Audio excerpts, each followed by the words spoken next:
Welcome to the Thursday stream. Hope everyone's having an awesome Thursday morning. Today we'll be joined by RoundMidnight to talk about COVID-19. I've seen him in other streams, and oh boy, does he! I'm sure he has a lot to say. Let me go ahead and just get everything ready here. Let me see.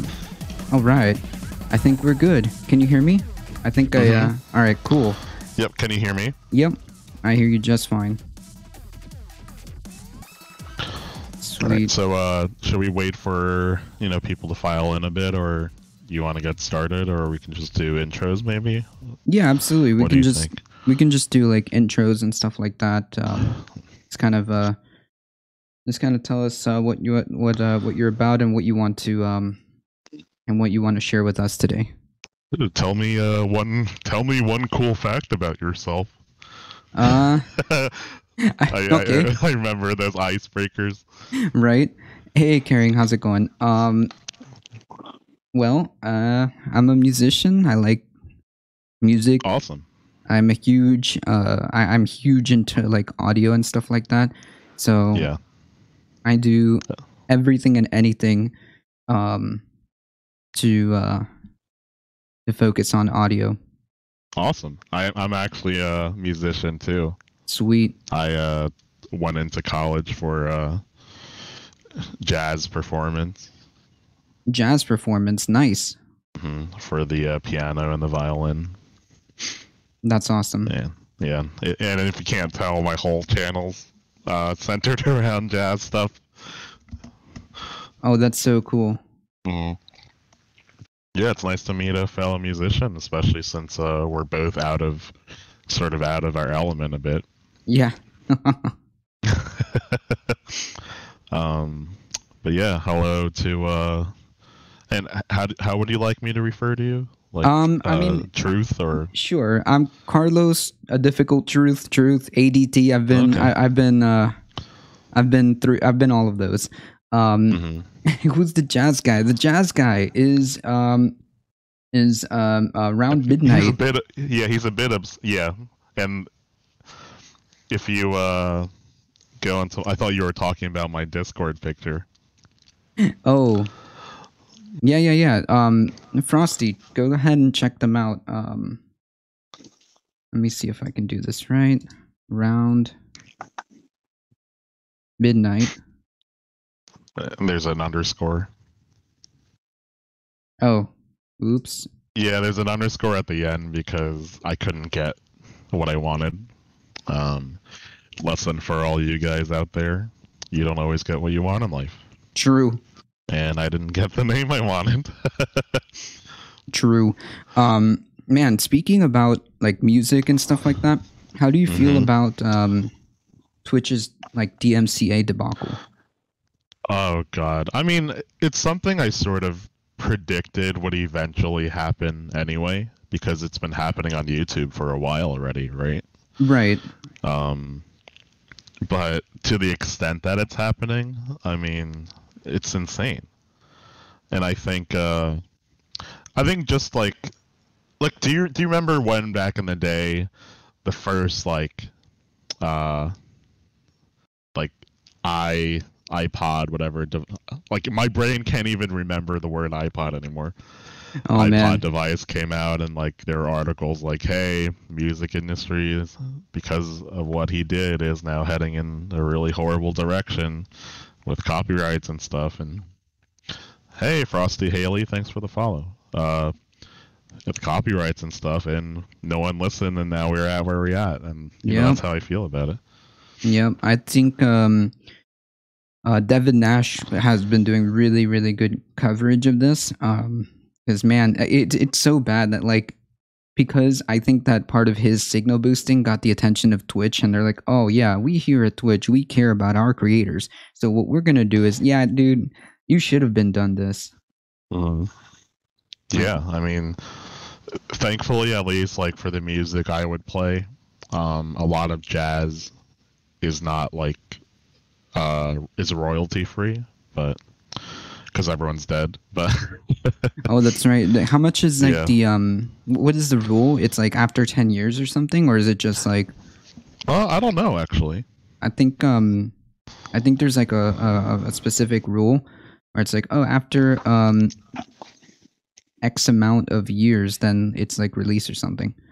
No, Stupka, Devin Nash like does D&D content, but he goes into the underbelly of the business side of Twitch.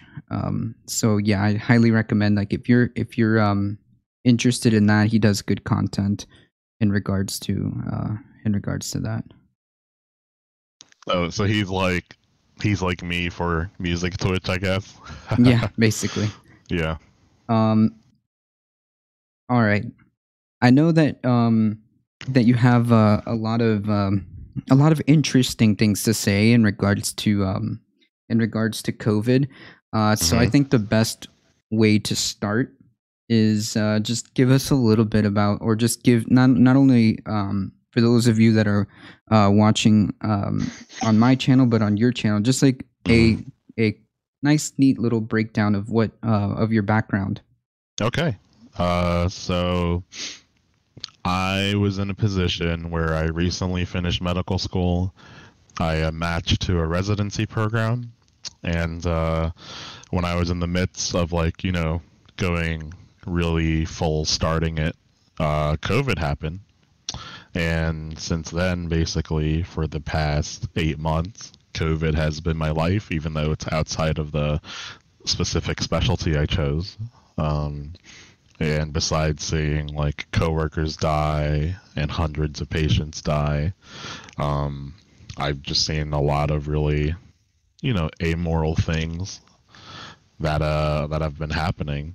And I run a tutoring company on the side, and a lot of my students were like, hey, I think it's a great idea if you go on Twitch anonymously, and you bitch to us about it every day. Why don't you tell the public what you think they deserve to know, not only about COVID, but about the medical field as a whole, how politics has been influencing the medical field when it shouldn't, especially during COVID. Right. And basically any other questions, because you're a great resource, even for us. So I was like, okay, I'll give it a shot. I mean, I play games anyway with my students when I get home from work. So I was like, okay, I've never tried Twitch or know anything about it really from the creator standpoint. So I was like, okay, I'll give it a shot. And I started basically a week and a half ago-ish, and it's been going great. Wow. So I guess the first question is, like, if you can tell, like, what exactly are you witnessing, and more specifically, how is politics playing a role in this when it shouldn't? I mean, like, I just want, like, people to hear it, from basically from the front lines, right? I want people to hear it from a medical professional, not just me blabbering on about about COVID, even though obviously it's a very serious topic, and I always tell people, make sure that you please just listen to the health professionals. Don't listen to me. I'm just a rando on the internet. But now I actually have someone who's in the front lines of this thing, as a way of, like, reaching out and telling people this is what's going on, and we need to be aware of this. So I'm really interested in what exactly is the issue here, and why politics is playing a part when it shouldn't. So I just wanted to preface before I start on what's about to be a bit of a rant, or oh, please, like go a on. Shakespearean rant, even. Please. But I'm telling all you guys this because I want you guys to see my perspective, so that you guys don't have to ever see my perspective, so that you guys can stay safe and live your lives best as possible, and you don't have to see coworkers and friends and patients you care about die every day. Okay, that's mainly why I'm on here. Like, I know on your stream Politically, everyone is for the most part on my side, but it doesn't mean all of us. It doesn't mean we're all doing enough, in our own lives to really remind people of this, and really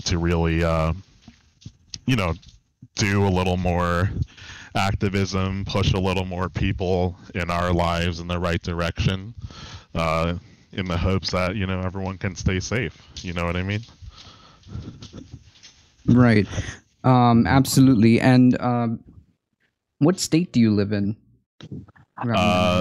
So if it's okay with you, I would not like to divulge that. Yeah, I see. Well, again, because of the things I'm about to say. Hilda, I just turned Carlos up a little bit, so let me know if he sounds a little better on my stream, okay? So yeah, let's start from the beginning then. All right, let's go for it. Yeah, so I was a little naive going into things. And even back in March, when we were told, hey, it's not your specialty, but we need all new, old, whatever residents to help, treat this pandemic. And I was like, okay, whatever, it wasn't something that I was predicting I'd be doing my first year as a doctor. But I was like, okay, that's fine. And I came to find out that it was not fine at all because in the next 4 to 5 months I would be doing things like seeing patients with one mask that I used from March to June, basically, paying for my own hotel room to quarantine myself. Jesus. When my workplace forced us all to, not forced, but told us all, hey, you need to quarantine yourself. We booked a whole hotel for you guys, but you need to pay for it. Wow. And as politics over the past few months got more and more and more involved, and not even with just China virus things, but more so with the past administration really telling everyone, hey, we're going to be back to normal in May. We're going to be back to normal in June. We're going to be back to normal in July, until they stop saying it. Right, that's the problem, right? This administration, well, I guess now soon to be past administration, like you said, just first of all, just going on about the China virus and just making this first of all, extremely just painting it in a very xenophobic way, and then downplaying it at every single turn. I mean, seriously, even up until recently, we were supposed to be rounding the corner. We were supposed to be rounding the corner as we reach 100K cases. I mean, per day. Yeah, let me tell you guys, we're still in the first wave, my friends. That's wild. But yeah, as that kept happening, slowly I just started having my eyes open to just how horrible things are in the medical field when politics does get involved. I mean, we were all working for that period of time 90 plus hours a week with no hazard pay. One of my coworkers got sick with COVID and got sick for too long. And they got released from their program, from the residency program. And from what I understand, they're still sick, actually. That's crazy. Mm-hmm. And, Hilda said ADifficultTruth's volume is still quiet. I'm sorry, man. I can't. It's all keep good. Having to turn you up. It's all good. It's really funny because on my end, my volume is actually pretty decent. I don't know if it's because my microphone or the way it is set up in Discord. Because I have it at 100% in Discord. Oh, jeez. Yeah, let me see. Hilda, I just turned him up again. Let me know how that sounds, okay? Yeah, it's on your microphone. Oh, wait. Is that better? Yeah, that definitely is. All right, there we go. But yeah, so basically, slowly and then ever so slowly, I sort of like had my eyes opened to the fact like that even doctors are not in control of their own lives. If we form a union, we're all fired. What? Yeah, we can't form unions. And if you're in a healthcare system like mine, where a good portion of the administration supports our past federal government, you're going to have to start doing things like being willing to see patients that don't want to wear masks when they're behind closed doors. You know, you're going to have to be comfortable doing things like, even though there's telemedicine options, to psychologically manipulate patients to still come in for in-person visits, because as a business, and healthcare is a business, we earn more money from it. That's crazy. That's just, and I'm sure we'll touch on even more things, but that's just like the cusp of it, and even now I'm still using one mask that's not even an N95 for 1 week. Jesus. When we should be using a couple of them a day. Right. And the N95s we do have are under lock and key by our managers. And they're only really given, to people that are high up in the rung of workplace politics. That's crazy. So in the U.S., because I have a viewer in the U.K., we've been dealing, as Frosty says, we've been dealing with big equipment shortages. Like you said, masks, aprons, and basically mask, aprons, etc. for healthcare workers. So if that's a thing that's been happening in the U.S., how exactly have they been dealing with it, and what have been the effects? So long story short, no matter how many times Trump said, hey, we sent these things to there, I don't think we have been dealing with it, because any aid that has been, so to speak, sent, we haven't gotten. The only aid we've gotten in terms of helping with our own equipment shortages are people in our local community literally walking to the hospital themselves with boxes of like homemade masks, or even the more fortunate ones in our community would buy from other countries N95s for us, and we still don't see them from the non-managerial standpoint. What? That's crazy. Yeah. Oh my God. But in terms of federal equipment, like Trump saying, hey, we sent masks to this hospital, we sent ventilators to this hospital, at least for my hospital and for the hospitals of other colleagues I have around the nation, we didn't get shit, guys. Yeah, and you know what?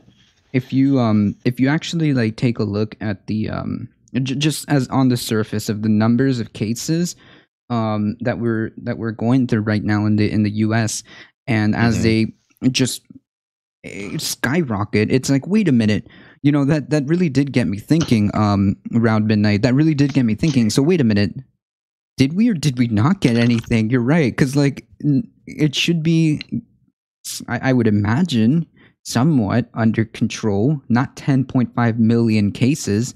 And nothing's under control. Oh my God. Like, yeah, that really made me think, like, wait a minute, you're right. This man has been lying the entire time.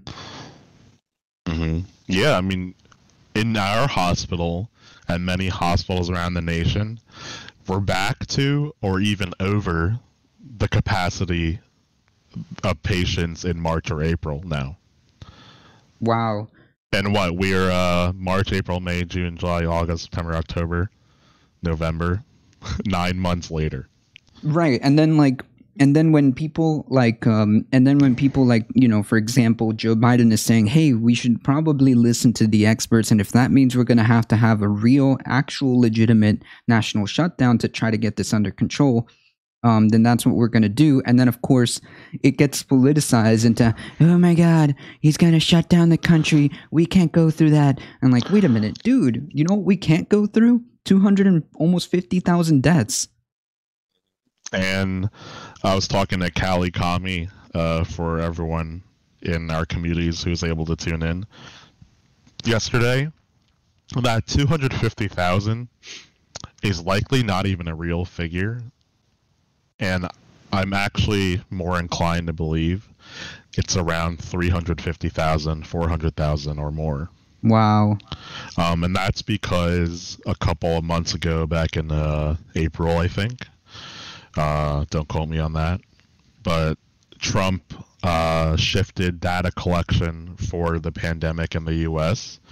to an outside department, whereas the CDC has been doing it for the past 100 years very successfully.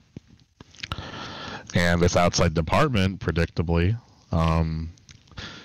did not have as many data validation committees or even workers as the CDC did or does. And as clinicians now, after hearing that news, the only data we can trust comes from our own hospital, but that's not really that useful if you can't figure out what the cases are like in hospitals around you, you know? Right. It's like, it just seems, and also because, like you said, a lot of the stuff that's been political, that's not supposed to be quote unquote political, is basically hamstringing a lot of the stuff that needs to be done. Like, for example, manipulation of data, or lack of transparency of data, figuring out ways to make it look like it's not really that bad when it is. And like, obviously the healthcare industry or healthcare professionals need this data. They need to know how much cases, because they need to know what to prepare for hospitals and things like that. Like, and this administration has not really done that. And the kicker actually is they're not even like trying to figure out ways to make the data look different in like subtle ways. I know I'm good friends with a statistician where I work, and I was informed that they were approached by representatives from the state government to like explicitly said, hey, we want you guys to change the data to make it look less severe. Anything you can do. They were literally flat out asked. There wasn't anything subtle about it. Yeah, I mean, look what's happening in Florida.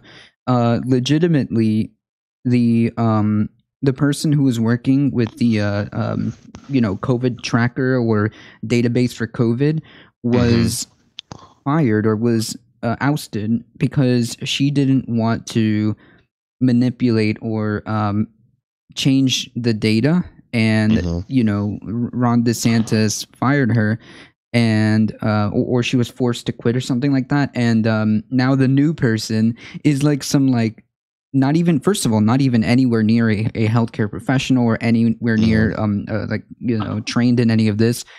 Is like a person who thinks it's like a hoax. That's who they're putting in right now in Florida. So I mean, the idea, it's very, very, very scary. The fact that this is what's happening, and the fact that you're confirming some of this just on a national scale, because I'm seeing this in Florida, but you're kind of like telling me this is happening just like period, like around the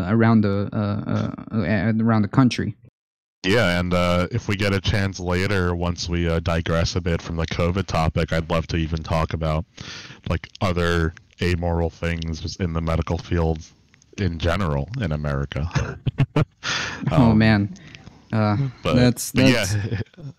Sorry, I don't mean to cut you off. No. Yeah, that's oof. We can go off for days on that one. Like Hilda B says, change the data. Holy fucking shit. But yeah, one thing I didn't touch upon is in the state that I am in, all hospitals have basically been checking temperatures from March, April, May, and all of a sudden, through this time, the federal government got more involved in the wrong ways, as we all know. But basically, it devolved into, by July, whole statewide, we stopped checking temperatures for hospital workers, and they created an app for us to self-report our own symptoms. What? And yeah, and people are scared for their jobs, and there, and there's a lot of doctors out there who, support the former administration, unfortunately. And I even found out this Monday that I was just telling Carlos this before we went live, that a couple of my own coworkers in my office tested positive for COVID and sort of lied about their symptoms because they either didn't care or either just wanted to work and were scared for their jobs.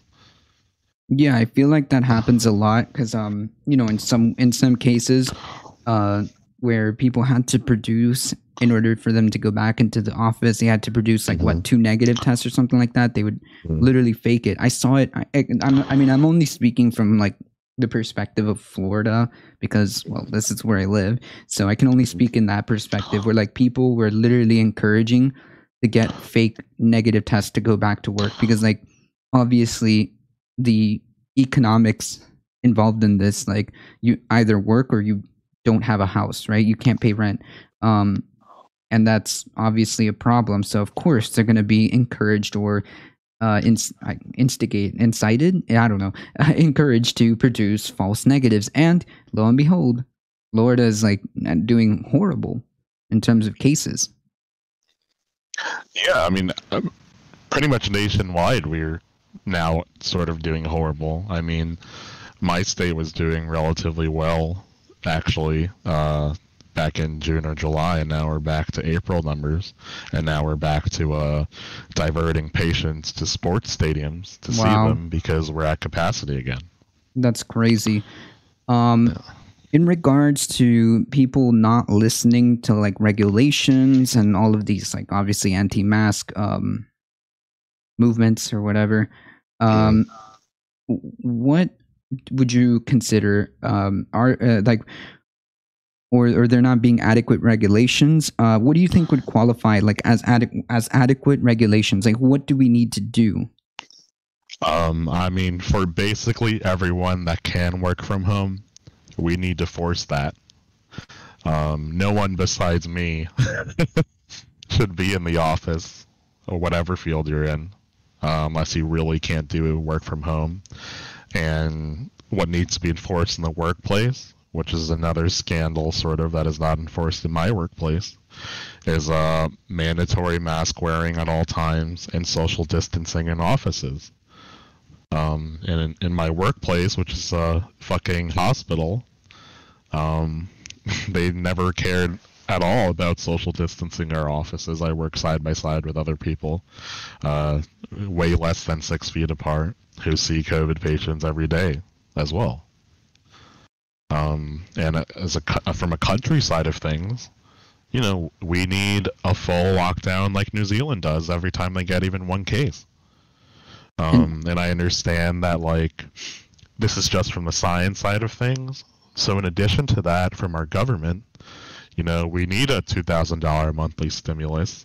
We need that stimulus to be able to reach people who fall through the cracks, like the disability community, or people who, are immigrants.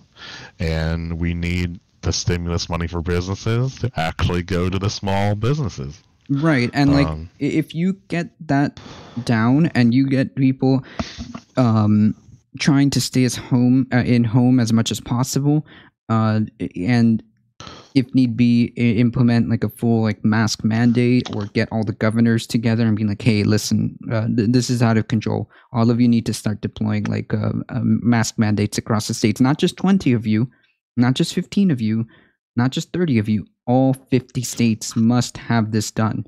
I mean, that's the problem, is we never had a federal mandate. Every state was sort of left to do whatever the fuck they wanted, and some states that cared did things well, but it didn't matter because travel wasn't restricted. So then people from other states who didn't do things well started helping spread the virus in those states. Right. And like, and it's really funny because like people are like, well, the federal government doesn't actually have the ability to. No, dude, they absolutely Yes, they do. fucking do. Yeah, like they absolutely do. Like people think that like, oh, you know, but like the federal government shouldn't intervene in states like affairs or something like that. Well, like then explain to me how the federal government, being like the executive, the Trump administration, was able to divert funds from Congress, which is completely Congress has power of the purse. That's their checks and balances. It's their thing. How is it possible that the president was able to divert funds to bring this nonsense, basically show at the border, right? So if they can do that by declaring a national emergency, explain to me why the president of the United States couldn't have a national emergency divert federal resources to states that were like suffering right as it started back in January or February, when it was just about to start, like that crucial moment where we had the trifecta of knowing that this was going to be a problem and the ability to deal with it right then and there. And we failed. Yeah, I mean, let me tell you guys, everyone out there, in our hospital and health system wide, nationwide, we knew about this in December. Jesus. Or late November even, because we got memos from other hospitals in China about this, but we couldn't do anything about it because our federal government was not allowing our state governments to allow us to institute restrictions. That is a definition of insanity. Yeah, and we didn't start canceling things like elective surgeries or in-person visits until it was too late, back in March or early April. I honestly, like, it's like I live in an alternate world. It's like we live in Bizarro world. I just, it's almost unbelievable, like what's happening in terms of like how we've handled it, lack thereof. In fact, how we're not handling it. So much so that, you know, there are countries not letting Americans in because of this, right? I've seen like people come in from other countries saying, you know, we're worried about you guys, and you guys aren't doing okay. Man, we hope you guys can get it together. Things like that. Yeah, and I'm tired of the fucking like, oh, healthcare heroes, whatever shit. You know, like, we don't need to be lauded as heroes. You just need the resources. To protect ourselves. Yeah, like you just need resources, and actually, don't. It's like performative, right? Like, yeah, of course, you guys are, you guys are our heroes, but like, can we get like resources? Can we like actually address this? Can we get doctors and nurses and first responders the PPE that they need? Can we make sure that hospitals have the resources? Can we actually deploy serious lockdowns so that you guys don't get overwhelmed and our hospitals don't get overrun? I mean, this is just like, and I'm not really anywhere near the knowledge wise in terms of like healthcare. I have no idea. I'm like a nobody. I'm literally a rando on the internet, and I understand these things, right? I understand, like, wait a minute, something's not right. We need to fix this now. Yeah, I mean, it's not a difficult problem. It's not like a weird like psychological trolley switch problem, you know, where like, oh, do you save one person or 8 people if you switch the train on the tracks? It's like, do you save as many people as possible? No? Okay, that's great then, I guess. Right? So so it's not like that doesn't apply, right? Like, unless you're in some like desperate situation, which I feel like we might be heading there, there's no need for that. We have the capacity, we have the ability to say, okay, folks, listen, we need to take this seriously. everybody needs to stay home as much as possible. If you don't need to go out, don't go out. If you, please, everybody wear their mask, social distancing, wash your hand, do all this other stuff. And if you can, if you do not need to be out, stay home. That's it. No, yeah. And like part of why I'm on Twitch is because I know Twitch has a predominantly younger audience. And guess what demographic is the highest spreader of COVID is younger people. Right. You know, people, I understand, hey, people want to party, people want to do whatever. I mean, hell, I spent 4 years in undergrad getting crossfaded every fucking day, basically. But, you know, there's a time and a place. And if you consider yourself a good person, then now's the time to show everyone you're a good fucking person. Right. You know, like, wait to party next year or 2 years from now. You know, like, it's not a big deal. Thank you, Darknet, for the follow. But yeah, I mean, going back into what you were saying, I wanted to address the recent supposed good news that we've been having. And I want everyone to hear this from me from a healthcare perspective, because this is the real perspective that people should hear. So long story short, the Pfizer vaccine. Right. I am cautiously optimistic, but not optimistic enough. And I'm going to tell all of you out there why. And, you know, I really, really, really wish I did not have to say this.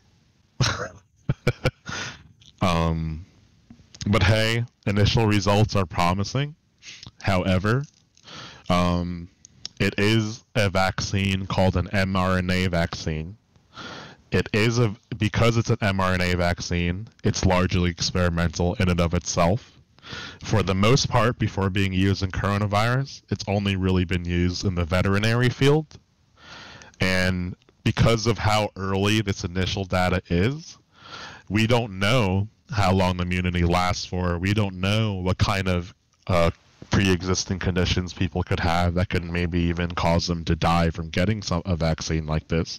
We don't know really the long-term possible side effects of this vaccine, and it worries me as a physician that this vaccine sort of getting pushed through all the barriers and research that it needs to go through, you know?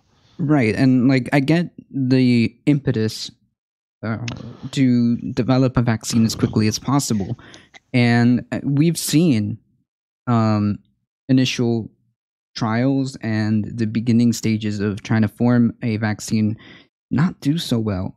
This one is probably the first one that shows some real indication that we might actually be getting somewhere. Unfortunately, we don't have I mean, unless we're like prepared to seriously sit down and say, okay, we're gonna have to stay in this situation for a long time until we can get the testing and data that we need. That normally takes years. But like, can we do that? I don't know. Ideally, you know, we would say, well, let's just stay. This is going to be the new normal for about a few years until we can get the data for this vaccine. No, exactly. And if it comes out too early, I'm telling you guys, follow what I'm going to do. And I'm not going to get the vaccine until the CEOs of Pfizer and things like that have gotten it themselves. Can I also want to like make a note of that. Just the same day that Pfizer announced this, and again, this isn't okay. So we got to be like very, very careful. Yeah. I understand. Like, I think that obviously, if it's a functional vaccine and it works and it seems to be doing what it's supposed to be doing, then yeah, the more people get this, the better. As soon as we get the results back, right? Oh, for sure. Yeah. But I think that like we have to like make sure that, because the idea is just to please, let's just get out of this nightmare. And if it's a vaccine that is working and has a good promise, I think that I understand the concerns, and normally with any other under any normal circumstance, we would have years to test it out. We would have all of this time to say, okay, hey, look, we developed a vaccine for such and such thing. It took us. This has been under works for like years, and we're good to go. This is it. However, I think that under like these specific circumstances, if we have a viable candidate that's actually showing us good results, and it can be deployed as we go on, probably I would expect like what next year as we get into 2021. Then I think we should try to move in that direction just to quash this as soon as possible. Because like I don't know, just thinking about it, like gaming it out in my head. Pros, cons, how to get this, like how to solve this problem. I think that as long as healthcare experts, like you said, it's showing promising results. As if we can get that, then I would say just go for it. Also, question: what evidence that like, so basically the question is like how what evidence is there that this is like a widespread experience across the country? I'm thinking that it is like what you're talking about with the healthcare industry. I'm thinking that this is widespread simply because I'm seeing it also in Florida, and I'm also seeing the way this administration is handling it. But like, what exactly have you seen? Maybe from other coworkers or maybe from other colleagues. What exactly have you seen from other hospitals? I mean, I know you said you got information, or well, generally speaking, hospitals get information from other countries regarding regarding that. Well, so this is sort of like a two-part question. I'll address the second part first because it's quicker. So basically, you guys have to think about doctors, and especially resident doctors that have just gotten out of med school, as sort of like its own tight-knit community. Nationwide, we all basically talk to each other constantly. And we're on things like our own private Reddit or Facebook groups or whatever, where we're constantly talking. And unfortunately, what I experienced is nationwide, because I know doctors across the whole nation. And maybe a good like 1 to 5% of people, of my colleagues that I've talked to, who did or do work in hospitals, that have done everything right and received everything that they needed. And I'd be generous by saying 5%. That's like crazy. I mean, like it's insane that what I think what really irks me about this whole thing is honestly just like the lies. It is honestly the lies. I just can't stand it. Like when this administration, or I guess now, as I said before, this soon to be past administration got out there and lied and continues to lie about something so serious that's costing people's lives. And like you said, like it's getting political, because like even getting personal protection equipment is political. Because they don't want to seem they don't want to seem like it's a problem. They're messing with numbers.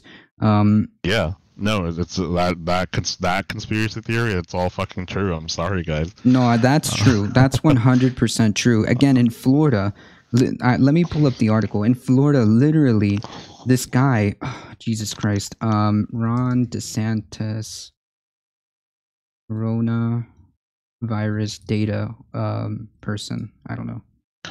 And don't let me forget about the vaccine question, because that's the first time someone's actually finally challenged me, and I love it. Yeah. So like, but let's get into the thing you're looking up first. Here we go. This is from a few different articles. They're all the same. basically the same headline. DeSantis's new data analyst for COVID is a Uber driver. Oh Jesus! I'm dead serious. No shade throwing the Uber drivers out there. But yeah. Like the qualifications. Imagine. So the guy who's quote unquote qualified to handle data for COVID is a Uber driving COVID conspiracy sports blogger. Oh God! A sports blogger. He's like a sports blogger from Ohio. Hey man, at least we have qualified people being paid under the table. I would rather have that. I mean, like, this is insane. Yeah. This is insane. No, it is. It is, and like, for the most part, it's not something brought up enough at all when people talk about COVID. It's not. And it needs to be, because people need to be aware of how they should approach the resources and data and sensationalism that they're exposed to every day, Right. And like, it's just insane to me. Like, at least hire like an actual data analyst who is in this field. But no, we get like it's literally like the state of Florida coming up to me and saying, hey, do you want to just like be a data analyst for us? You just got to do what we say. And like, exactly. Yeah. And once again, I'm going to reiterate how we deal with pandemics as clinicians.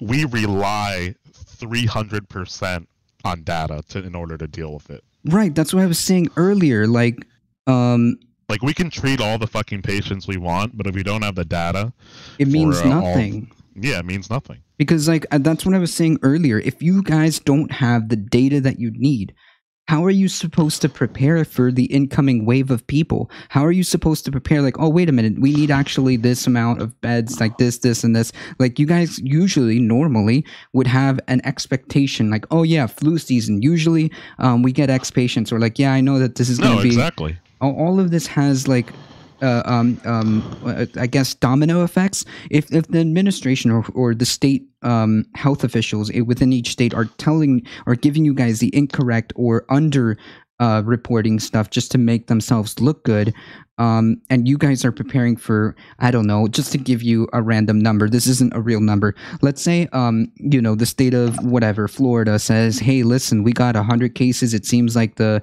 average case is about 100 a day. That's what you guys are going to go by, when in reality, it's actually, 300 cases or 150. It matters. It matters. Yeah, and here's the problem, guys. If we even knew that the data was being under or overrepresented, that would actually work for us even, because then we would still be able to accordingly, shift down or shift up the data that we're receiving. But the problem is we don't even know what they're doing in terms of either under or overrepresenting it. So the data is not actionable in any way at all, which is the problem. It's a big fucking problem. Yeah, like I can't like, it is unbelievable. It is it's like, I'm telling you, it's like not even it's not even like real. It just like feels like I'm living in this alternate reality. No, hey, listen, buddy. Trump didn't actually make a vaccine. Like, I hope you know that, right? Like, this is like he's actually like, I hope you know that. Is this like another poor soul who's like coping? Like, no, listen, Trump didn't do any of this. Okay, this was just. If Trump did anything, I wouldn't be here. Yeah, like Pfizer Let's just be like real. Pfizer just like came up with this, and it seems like sarcasm. Yeah, I hope so. And they're contracted by a German company. Yeah, like they contracted a German company, so not even American. Pfizer just happened to, after multiple tests, seems to have stumbled like upon. Oh, it's not sarcasm. Yeah, we're not gonna have none of that here. It's like it's wild. Pfizer just managed to somehow get that out there, and again, even though it's showing very good promise, like you know, I'm just saying from what we know right now, it seems to me like it's showing good promise. And I'm hoping that that's the course that we're on, and just try to get out of this nightmare. And like you said at the beginning of this, in the meantime, I believe what you were saying is the right way to go. We need some type of real, serious national response. We need an actual national, shutdown for a few weeks to just brace this under control. A complete lockdown. Like, schools need to be fucking closed. Schools is a huge thing. I know it's fucking hard doing online teaching and whatever, but I'm sorry, teachers are dying all over the nation too. I think it's huge, and it's huge to think that we're gonna open up schools. We know that that like you said earlier, like the younger people, that the younger people are able to, obviously they don't get as affected. So you know what they do? They keep they're the spreaders. They're the ones who keep exactly. Yeah, like what do you think is gonna happen when all these kids come back and give it to their parents, and then their parents are the ones who are going to suffer, or unfortunately worse? Look, I'm telling you guys right now, I can name 10 patients off the top of my head who from March to now have been orphaned by the virus. That's so sad. Okay. That's so sad. But I wanted to go back and address the vaccine thing. Yeah, sure. Go ahead. Because it's an amazing question, and like I haven't had a chance to like really talk about it to that extent. So where do I start? So there's a lot of steps to clinical research in general, and in addition to, you know, being a new doctor, though, I have been a clinical researcher for the past 4 years, even back in medical school. And how things like experimental vaccines or whatever get approved is they have a 4-step process, basically, phase 1 to 4 of clinical trials. Only after phase 3 trials do vaccines get approved by the FDA. Okay? Everything right now that we have as a possibility, including the Pfizer vaccine, is on phase 3 right now. Okay? Why I'm worried and why I'm cautiously optimistic is if we start disseminating it in January, that means for a fact that it has not even been close to ending the phase 3 part, and it's been now pushed through the hoops. And why that's worrisome, and I really, really want to talk about it in this way because I found out from a memo today, actually, that in January we're going to be forced to get the vaccine, everyone in the hospital. We don't have an option. Is if it gets pushed through like that, the reason why different phases exist is so that we can see any long-term effects or even short-term effects of the vaccine that could possibly be extremely detrimental. And we don't want to play around, you know, with Mother Nature because we never win as a human race. And if we push this through, in the meantime, if the vaccine doesn't give long-lasting immunity, because vaccines don't give lifelong immunity, guys. There's large variation of how long the immunity even lasts for that we have no fucking clue yet right now, even for the Pfizer vaccine. Well, for this one, yeah, like and specifically related to COVID, I know that there have been some studies that are basically saying we actually don't know if we have once we get it, if we have permanent immunity. I mean, I know that it's only a handful of cases, but there have been instances, and I want to be very clear. It's literally a handful of instances where a person actually got it twice. Yeah, actually, it's not a handful anymore. I'm starting to see it this month where I work is people getting reinfected. I'm sure. I'm just saying, like as someone who, again knows as someone who knows nothing and just sees like what's been happening that's been reported on. Maybe I should phrase it that way. The amount of people who have been quote unquote reinfected and reported on by the news or whatever has been roughly about a handful. Of course, there may be more cases as this progresses that we might see more, but it also but I have a question, like does that have anything like to do with the fact that this is this is related to just kind of tackling it from the RNA? Wouldn't it mean like if it works the way it's intended to, like we can just kind of like nip it there? And also I have a question here from the chat. Yes, long-term effects is a real concern that we need to pay attention to. If we can show efficacy in the short term, should it be used as like an emergency emergency use vaccine?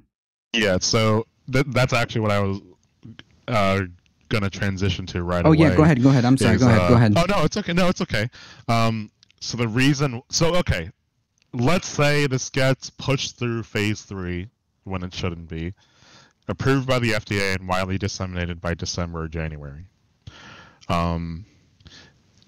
If it does not have the length of immunity that it's supposed to, and if the way it works, doesn't cause or does cause either major or minor side effects, it doesn't matter if we disseminate something like this so widely that's experimental, it can cause the virus to mutate to an extent where we'd have to spend another year or two generating another vaccine. And the reason why the mRNA vaccine is not immune from this, well, no pun intended or whatever, is because viruses can mutate at the RNA to protein level. And oftentimes they do, and there's already a mutation of the coronavirus that is starting to be seen. So it's a big fucking problem if we then disseminate something like this throughout our whole country without any longitudinal results and cause the virus to mutate to an extent that we can't deal with it anymore. Especially because mRNA is the best thing we have right now. Yeah, it's not a good fucking idea. If it comes out in December or January, it's not a good fucking idea at all. No, like again, I understand the concern because I get that normally under any normal circumstance, we would have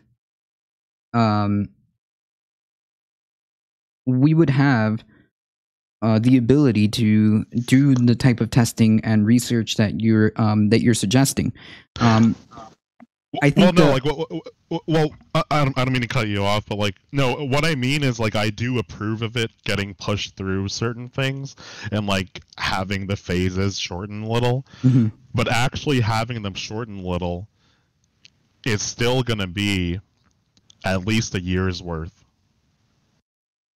Like January is still way too crazy. Okay, I see what you're saying. Yeah, no, I definitely approve of this is an emergency situation. This needs to get pushed through a bit, shorten the times for the different phases of clinical research. However, the shortened time is still a year for me. Okay, so I see. So what you're saying is just give it a little bit more time before making it widespread. So probably what you would suggest is like, okay, maybe towards like the end of 2021 or like 2022. Exactly. Just to make sure that if there are issues, we can kind of like navigate that. And in the meantime, I'm pretty sure that our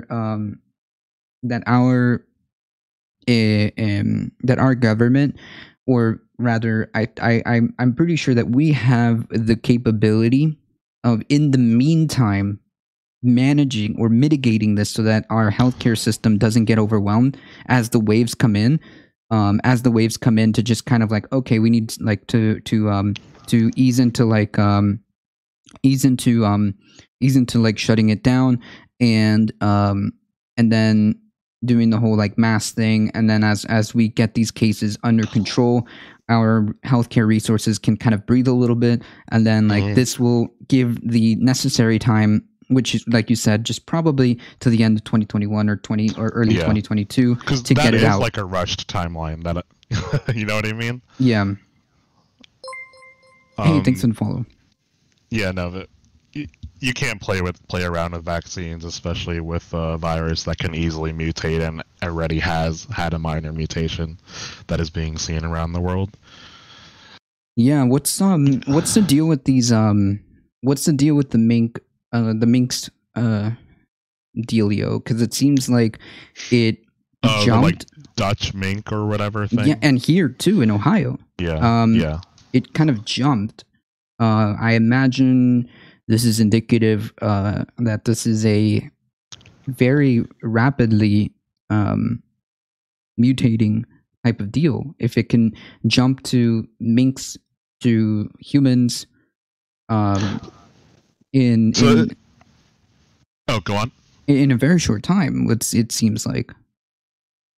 So it's less so about the rapid mutation part and more so about the fact that, like, in science we have a term called zoonotic, and it basically just means a virus that can live, well, often used in the context of a virus that can live in animals.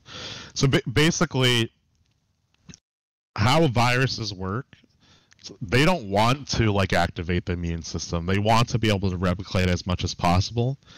And in viruses of zoonotic origin, they oftentimes, replicate insanely fast in animals, and the animal's not affected at all. And it's more so due to the fact that the coronavirus is a zoonotic virus that allows it to,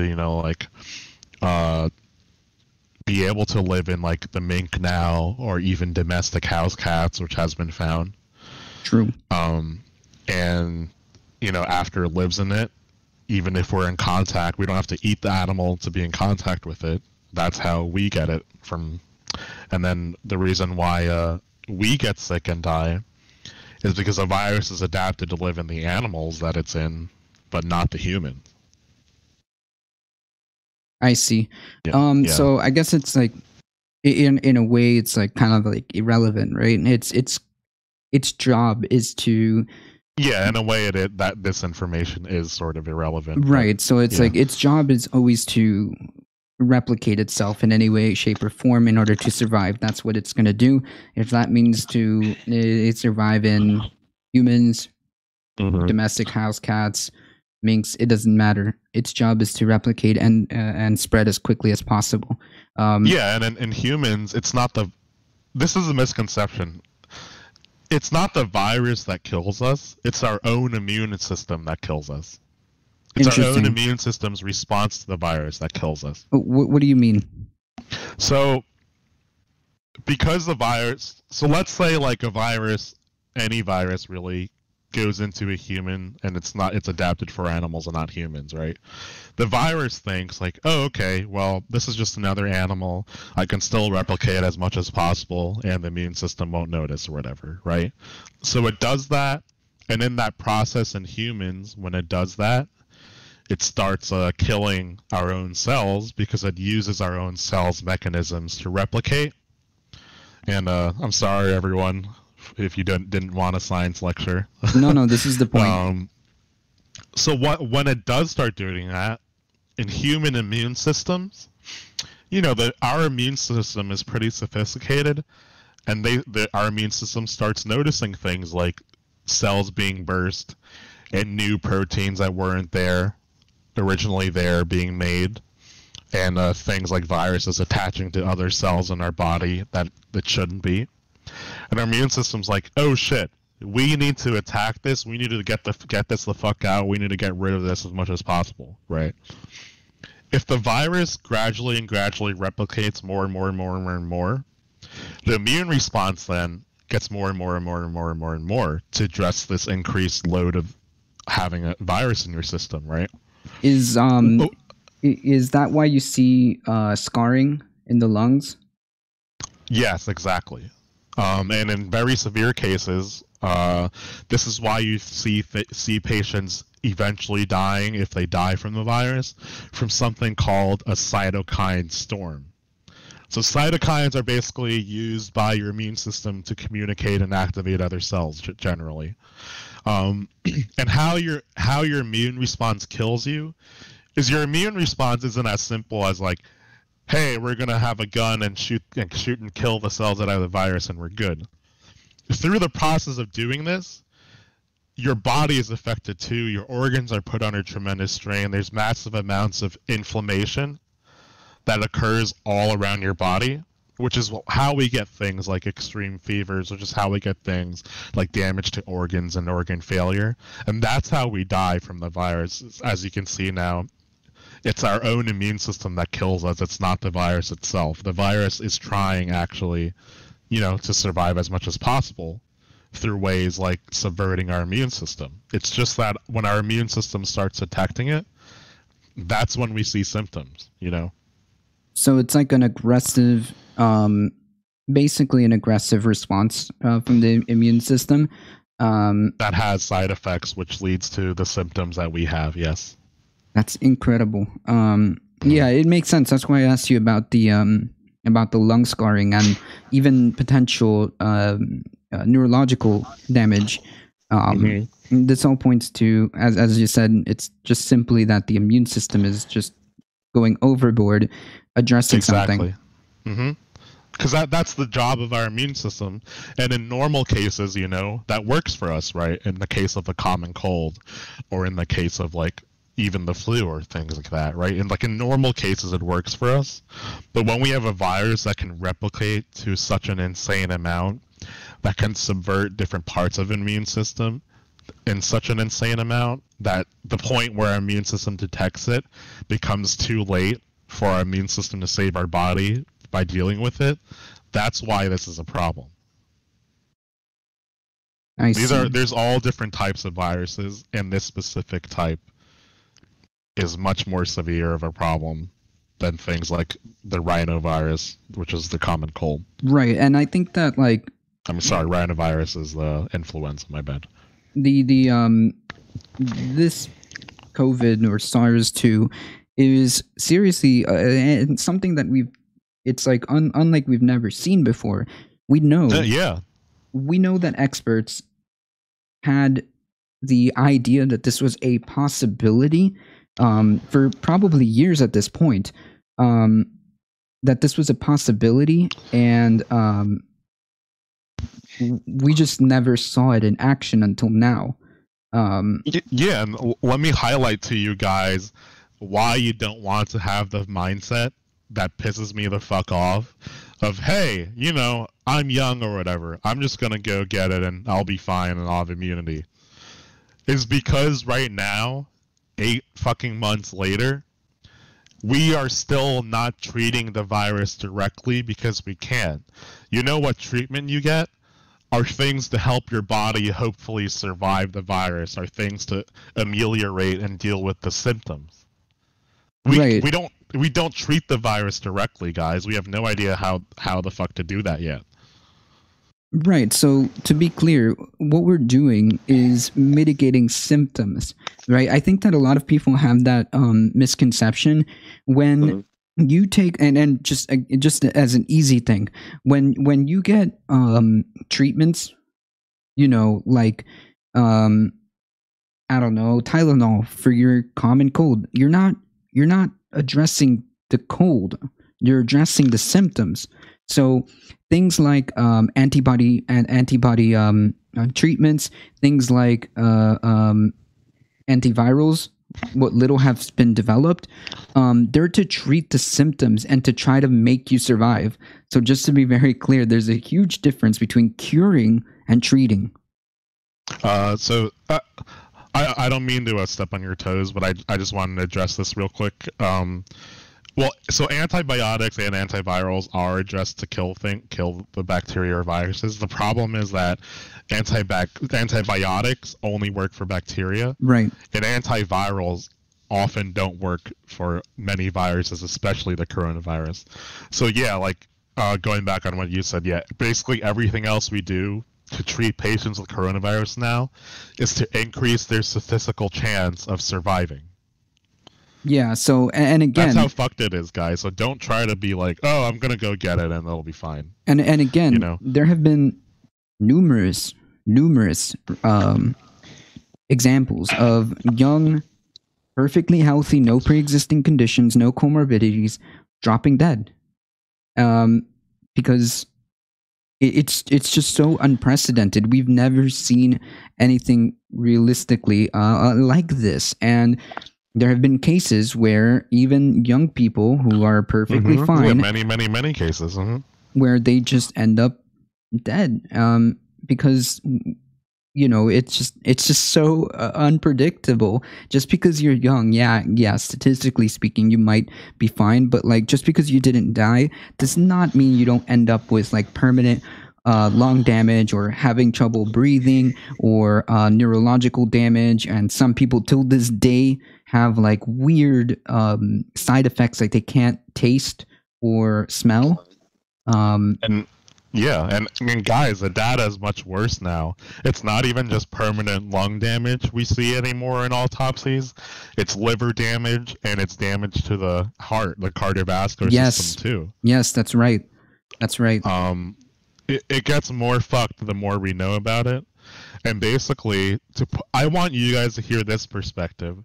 So because all my colleagues, nationwide, we have systems like Facebook or Reddit we use to talk to each other, I know what's happening around the nation. There are 20-something-year-old resident doctors dying all over the place since March. Yeah, we saw some. Just like, again, I'm just like a random nobody who does news, but even in some reports, we can see it on the news from time to time. Of course, we don't get the hands-on, but I do see it. It's reported on to a small degree, but it's there. We know that this is true. Yeah, I mean, hey, if you want, I can start telling personal stories and naming names, of people. Actually, I can name names. There was one colleague I had, and I was very, very close to her, and she was 28. You can pull this article up. She's 28. She was a resident in Texas.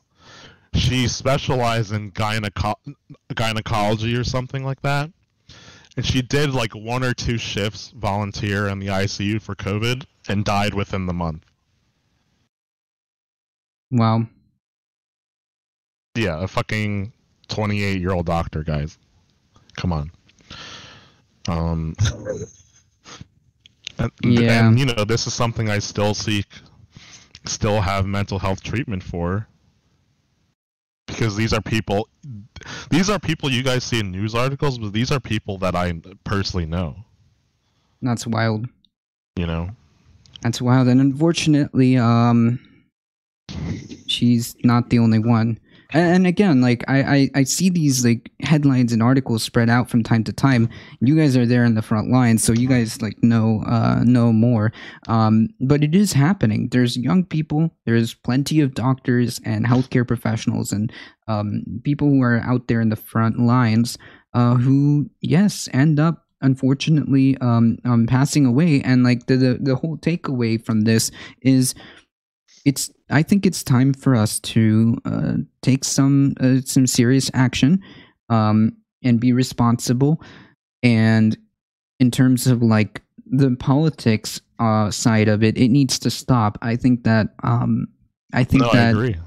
I think that healthcare, first of all, just like as a politics standpoint, healthcare should just be a thing. There's no reason why people need to have this like ridiculous like insurance companies and all this other stuff. Like healthcare should just be a thing. It should be a priority, in my opinion. One of the 4 things that I always talk about is food, healthcare, education, and housing. And like healthcare is just so crucial.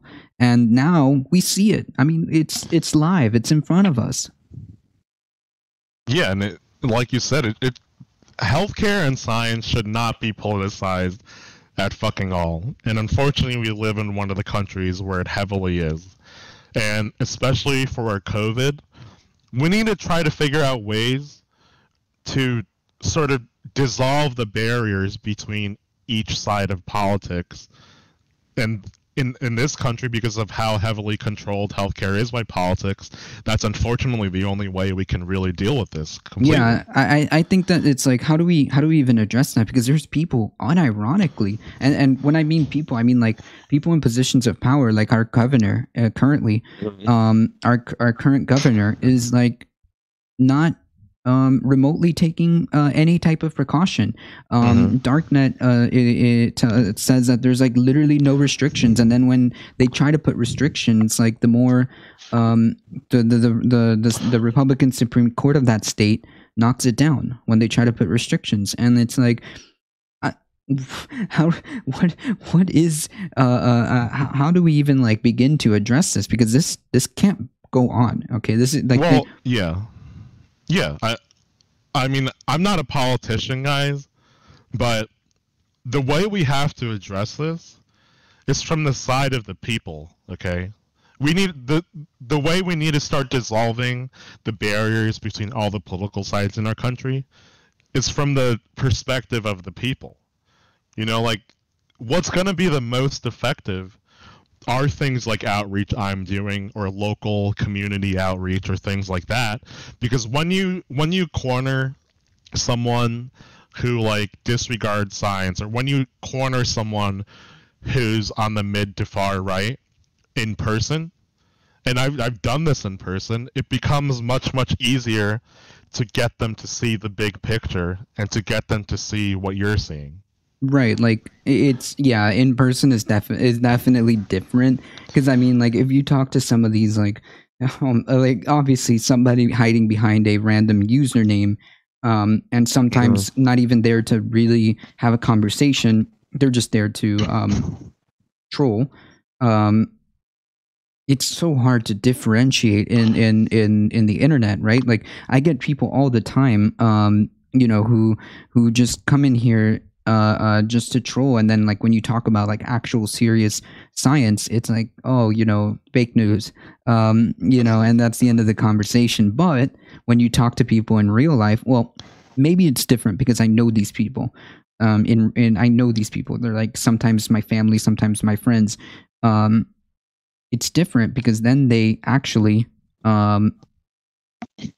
maybe have an ear, right? Maybe it leaves them a question in their head and be like, hey, wait a minute, maybe this is an issue. Maybe like maybe there is something to this like science stuff, you know?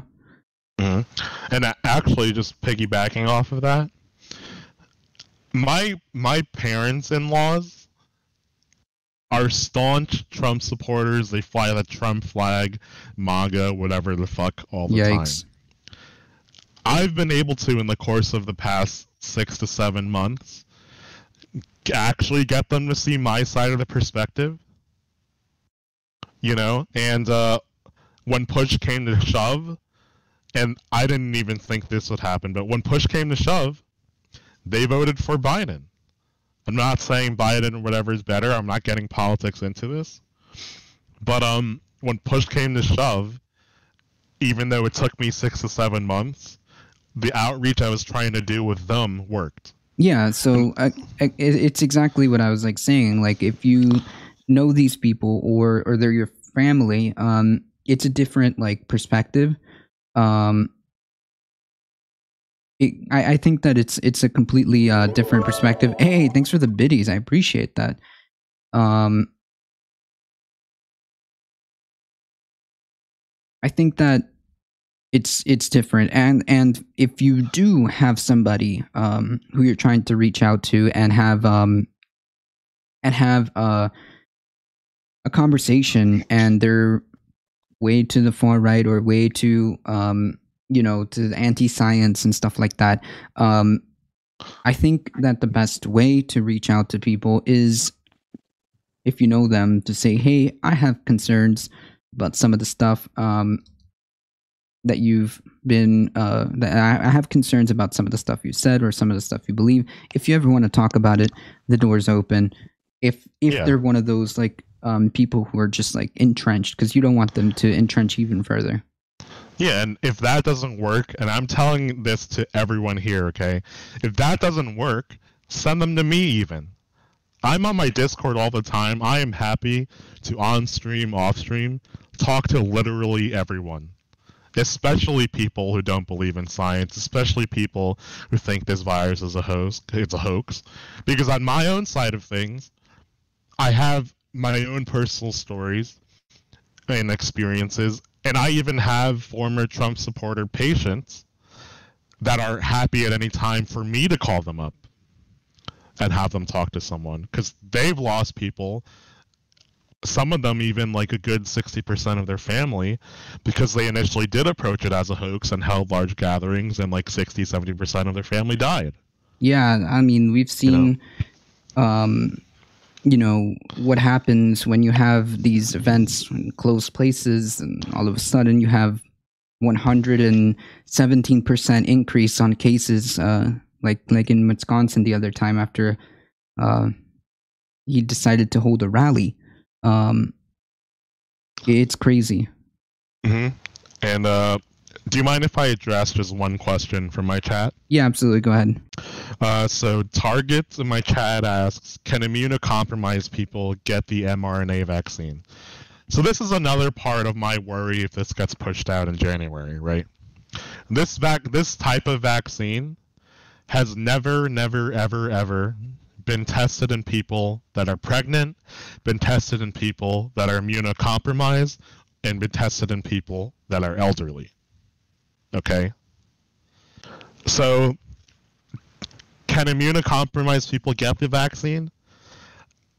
They definitely should not, at least until we get more actionable data. And Target said, kidneys, from what I've heard, and correct me if I'm wrong, but almost everyone in the ICU for COVID gets dialysis. Yeah, Targets, thank you for bringing that to my attention. I completely forgot about that. It does affect kidneys too, and actually a lot of people who have survived COVID end up with renal failure or major damage to their kidneys, which is a really horrible thing to deal with, having to get things like transplants or dialysis for the rest of your life. So just to be clear, that's what you're talking about is a side effect of COVID, or like a side effect of severe COVID after you survive oh my God. the treatment. Yeah. Yeah, so like it's not a huge victory, guys, if you survive, you know? Right. Some people have the misconception that that you're just gonna survive it and that's gonna be fine, and like that's all there is to it. And we've gone over it. I mean, it's out there. It's reported on. You will have permanent effects. I'm sorry, even if you do survive, like the idea that it's like, oh well, only 0.1% people die, or like only 1 or 2% or whatever, is the new nonsense that's being spouted. Well, because I don't mean to cut you off, but no, go ahead. Yeah, to think about it this way: do you want yourself to be part of that 1%? Do you want your mom, your dad, your sister, your brother to be part of that point something percent?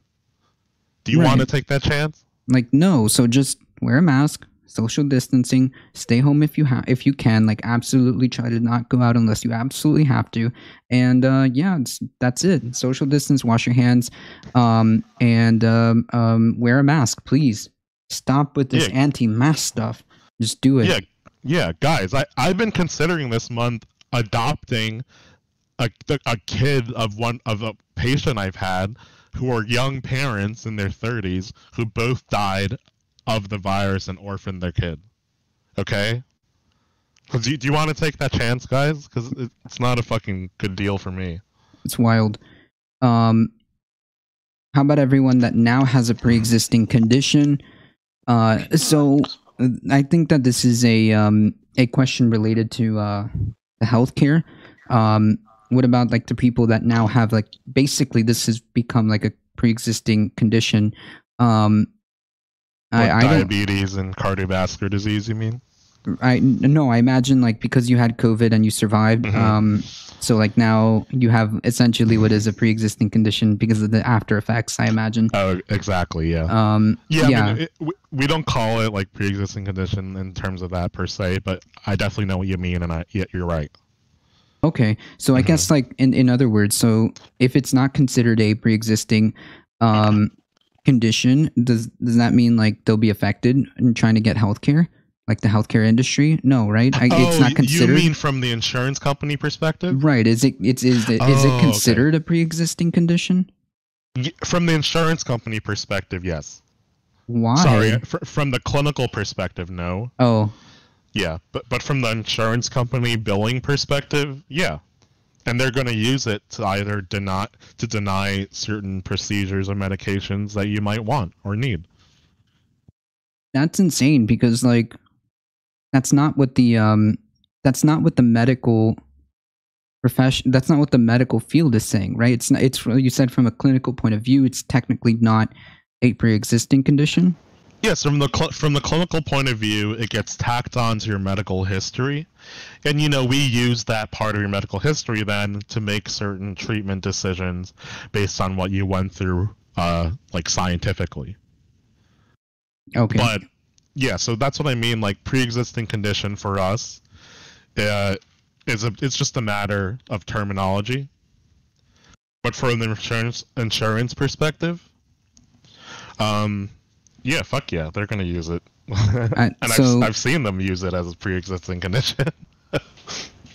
So I think that in other words, again, like my healthcare solution would just be doing some type of universal or universal healthcare system or single payer system where we don't have to worry about this. And I believe that a universal healthcare system would be able to distribute the resources that you guys needed in a much better way. I think like a federalist. I'm sorry. I think of a more centralized response. Yeah, because I mean, like the federalist response was a total disaster. You can't just leave it up to the states when it comes to a global pandemic. You can't just leave it to the individual states. There has to be at this point a central response. I mean, the government is more capable of distributing resources in this manner because it doesn't rely on, oh, well, these people paid for it, therefore they get it. The government will just distribute it as needed more efficiently, in my opinion, as long as you have the competent administration to do so. Yeah, and guys, you know what the biggest fucking problem is too, and the biggest reason why we need universal healthcare is because the patients I have that do survive, and I was talking about this with Callie yesterday, to name a few, one of them who doesn't have insurance coming into it has survived COVID and now has an $800,000 bill. That's right. Think about it that way. So then it becomes a weird philosophical moral situation where you're like, okay, well, is it then financially worth it to survive if you're going to survive and then spend the rest of your life working off that debt? Right, and furthermore, thank you for the follows. Not my friend George Activist Central and Poco Infante. Thank you. So just to that, like it also kind of makes people not go to get treated. So it kind of like exactly. Yeah. Every single second counts, right? So, for example, the moment Donald Trump was confirmed positive, he was airlifted immediately to the best hospital, immediately got treated, immediately got whatever best, experimental or not, whatever best treatment was available. At that time, because there's no barrier. right? So if people didn't have that financial barrier, they would be able to go and get the treatment that they need before it gets to the point where, well, sorry, dude, you're gonna have to go into the ventilator and then just like and then just hope, right? Yeah, I mean, I wanted to address actually what you just said, and I want to reiterate for people that are part of my community and know this. I'm always facts only, okay? I don't bring any side of politics into what I say. So here are the facts for Trump's course of treatment. Not only, like Carlos said, did he get airlifted to the best hospital near in the area, when he got transferred to the White House from that hospital, he literally got transferred from hospital to hospital.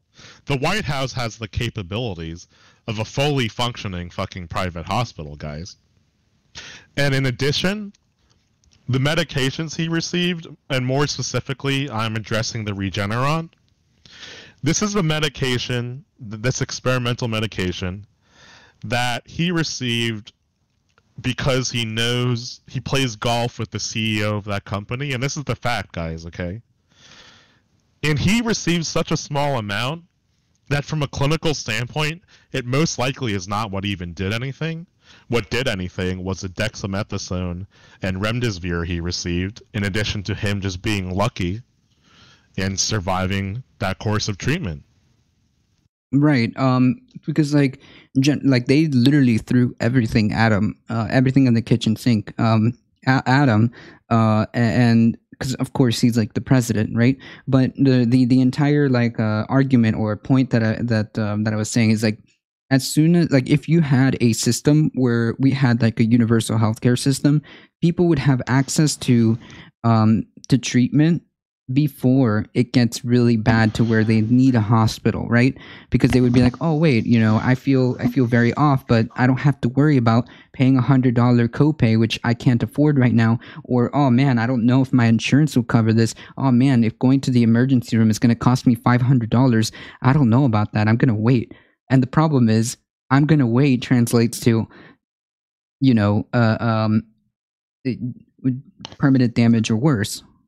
Yeah, and this ties directly into then, right, the conversation of statistically what demographics are most affected by the coronavirus. Are the exact demographics we're talking about that would opt not to receive treatment simply because of the financial burden? Exactly. The Hispanic communities, African American communities, illegal undocumented immigrant communities, or even other legal documented immigrant communities, Right. Exactly that. Because like, imagine, I would suspect that if people had a universal healthcare system, we wouldn't really see that necessarily, right? Because like, yeah, because obviously the people, unfortunately, the people who you don't see disproportionately affected are, generally speaking, wealthy. Exactly. I mean, guys, Americans have been doing a phenomena called medical tourism to Mexico or Cuba since the 50s or 60s. We still do it. That's right. So what does that highlight about our system? It's hot garbo.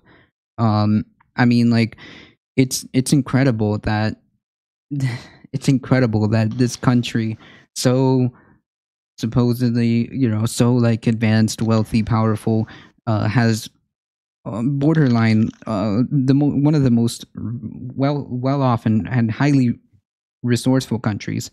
We can't somehow manage to deploy some type of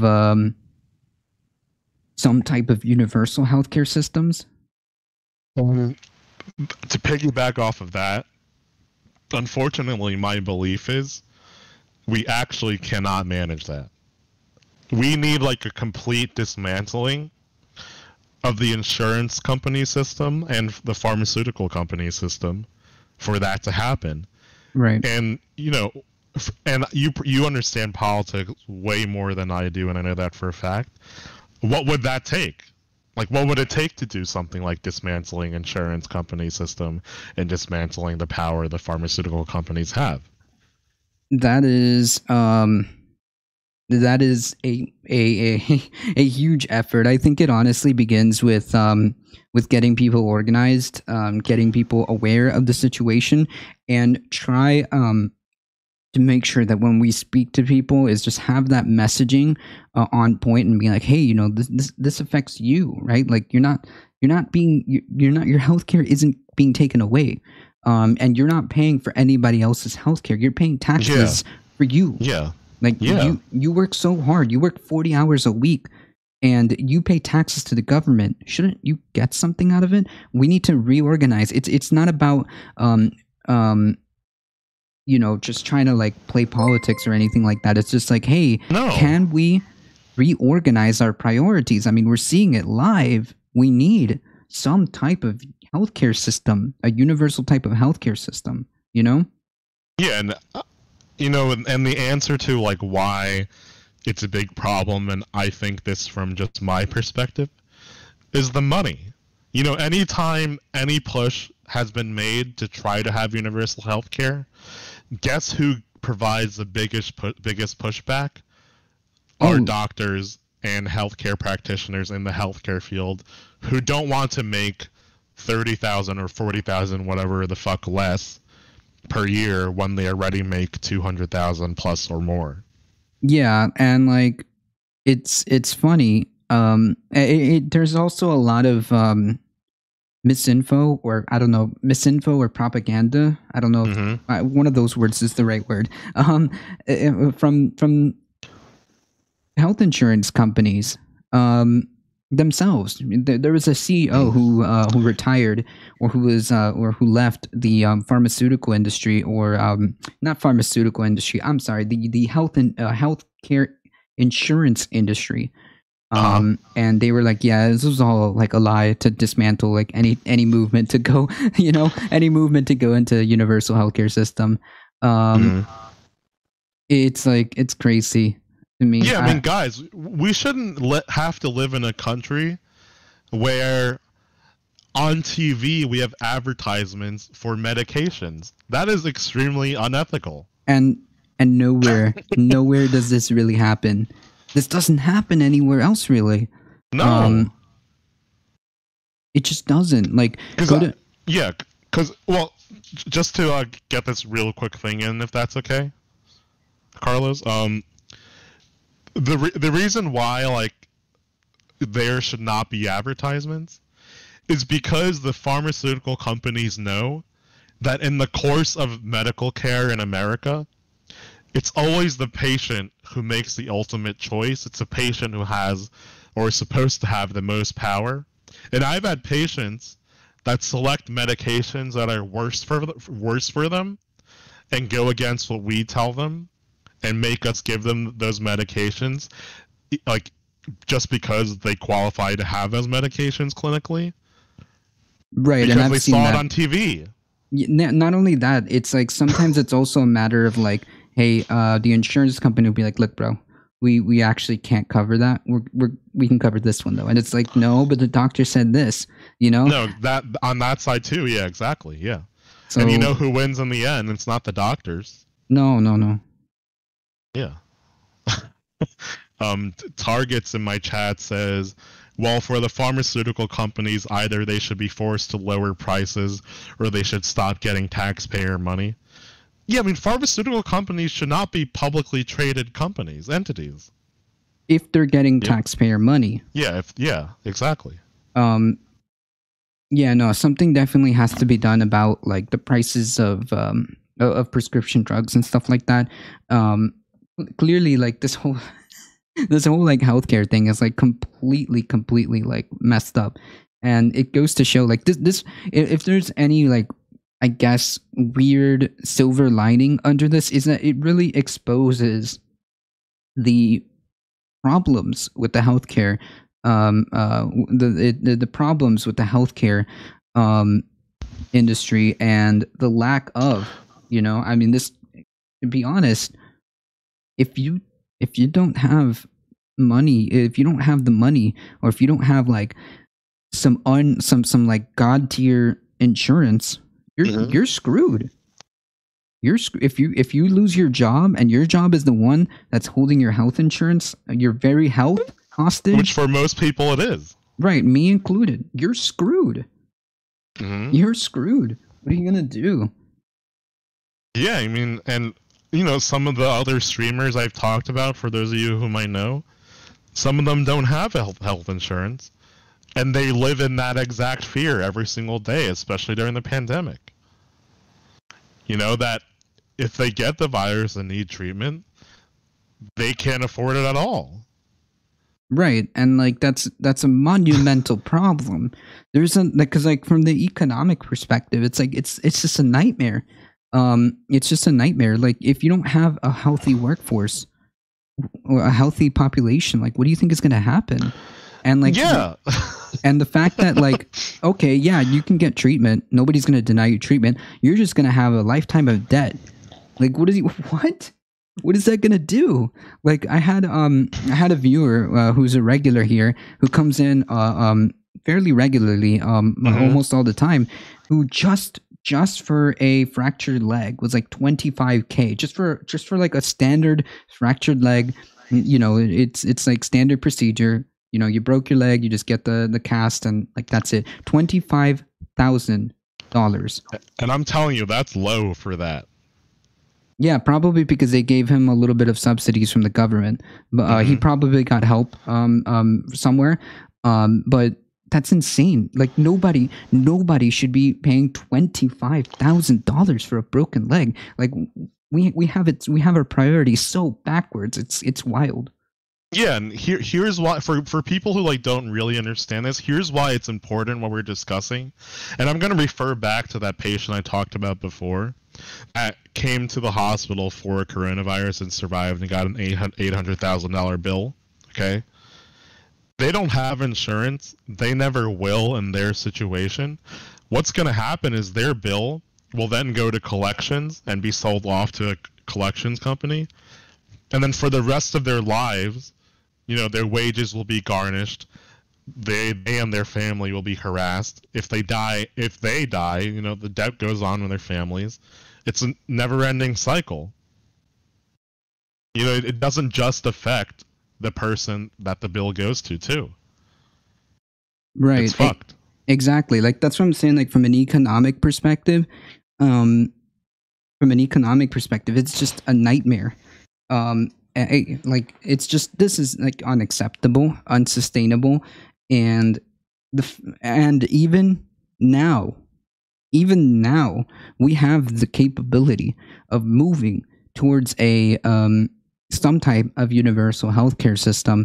You can it doesn't have to be necessarily like Medicare for all. You can do the German system, which is a universal healthcare system, where basically the government diverts the healthcare to organizations which the infrastructure is already set up here. Instead of insurance companies, we could have these nonprofit entities that would administer the healthcare, and that's it. I think Germany has like over 114 of them, and they are the ones that administer healthcare, but the citizens don't pay anything. It's all subsidized through taxes. All of it subsidized through taxes. The private insurance industry in Germany is like nothing. It's like 20%.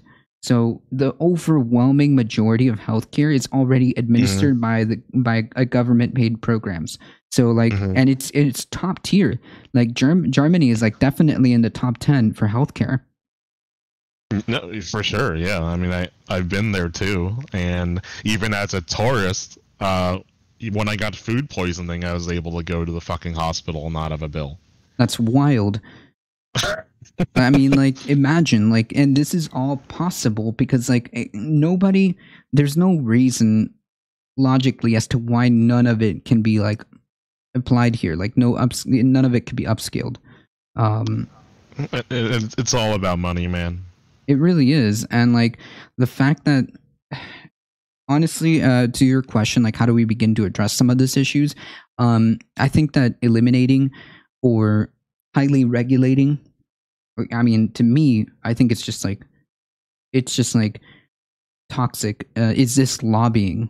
It's just like this lobbying, and the ability for companies to be recognized as people, to be able to pour borderline unlimited amount, like ungodly amounts of money into politics and creating essentially slush funds for politicians, and then they turn around and get the and get the goods in the forms of regulation, deregulations, tax breaks for them, things like that, and it just keeps the cycle going, right? Even though there's totally right now, it's totally doable right now where we can say, all right, folks, we're going to start moving to a universal healthcare system. There's different ways we can do it. We can do it by beginning to raise Medicare, or is it Medicare? Yeah, by beginning to lower the threshold of Medicare from, I don't know, I think today's like what, 65 to 55 to 45, and then everybody, or some, have like a movement where we can have that system in place. Or tell all the insurance companies, like, hey, the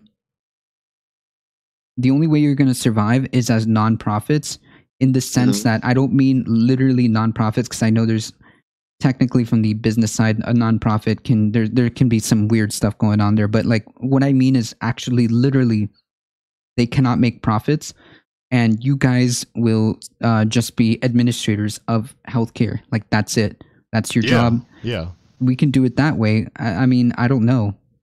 Well, yeah, because here's what happens if we don't do that. The institution I work at, like the health system I work at, I know for a fact, because they tell us these numbers, they make 1 to 2 billion a year. Wild. And what they could have used? Don't tell me they couldn't have used that at the time when it was most essential, when the government didn't do shit, for them to buy equipment elsewhere for us.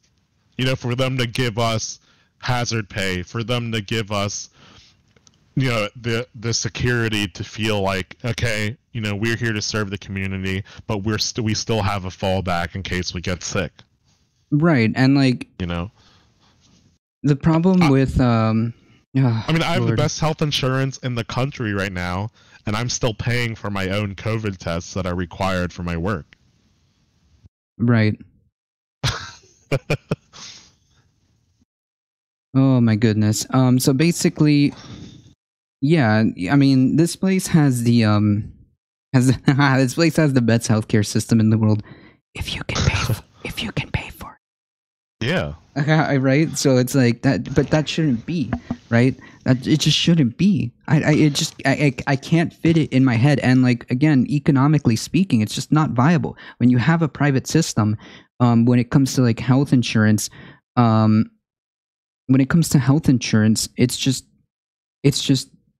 not as good. I'm sorry. It's just the market doesn't work. It just doesn't work. No. It doesn't allocate resources properly.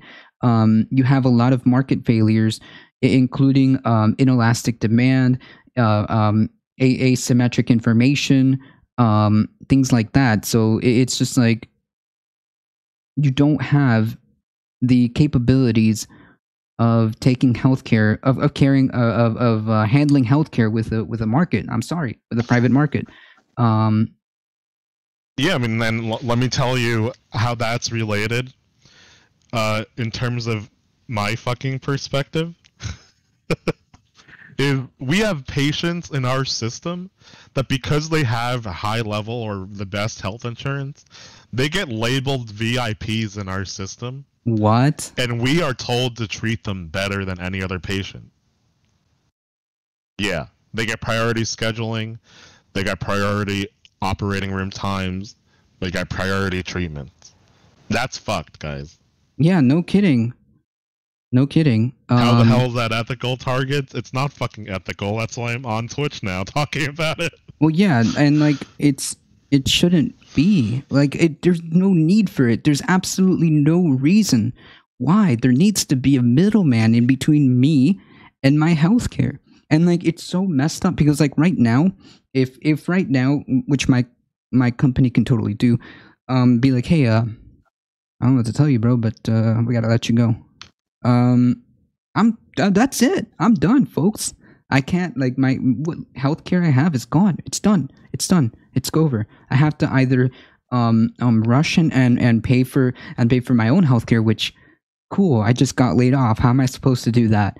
Or Yeah, exactly. like that's it. Like shoot. I mean, that's not no. This doesn't fit. Like this doesn't fit in my head in any way, shape, or form.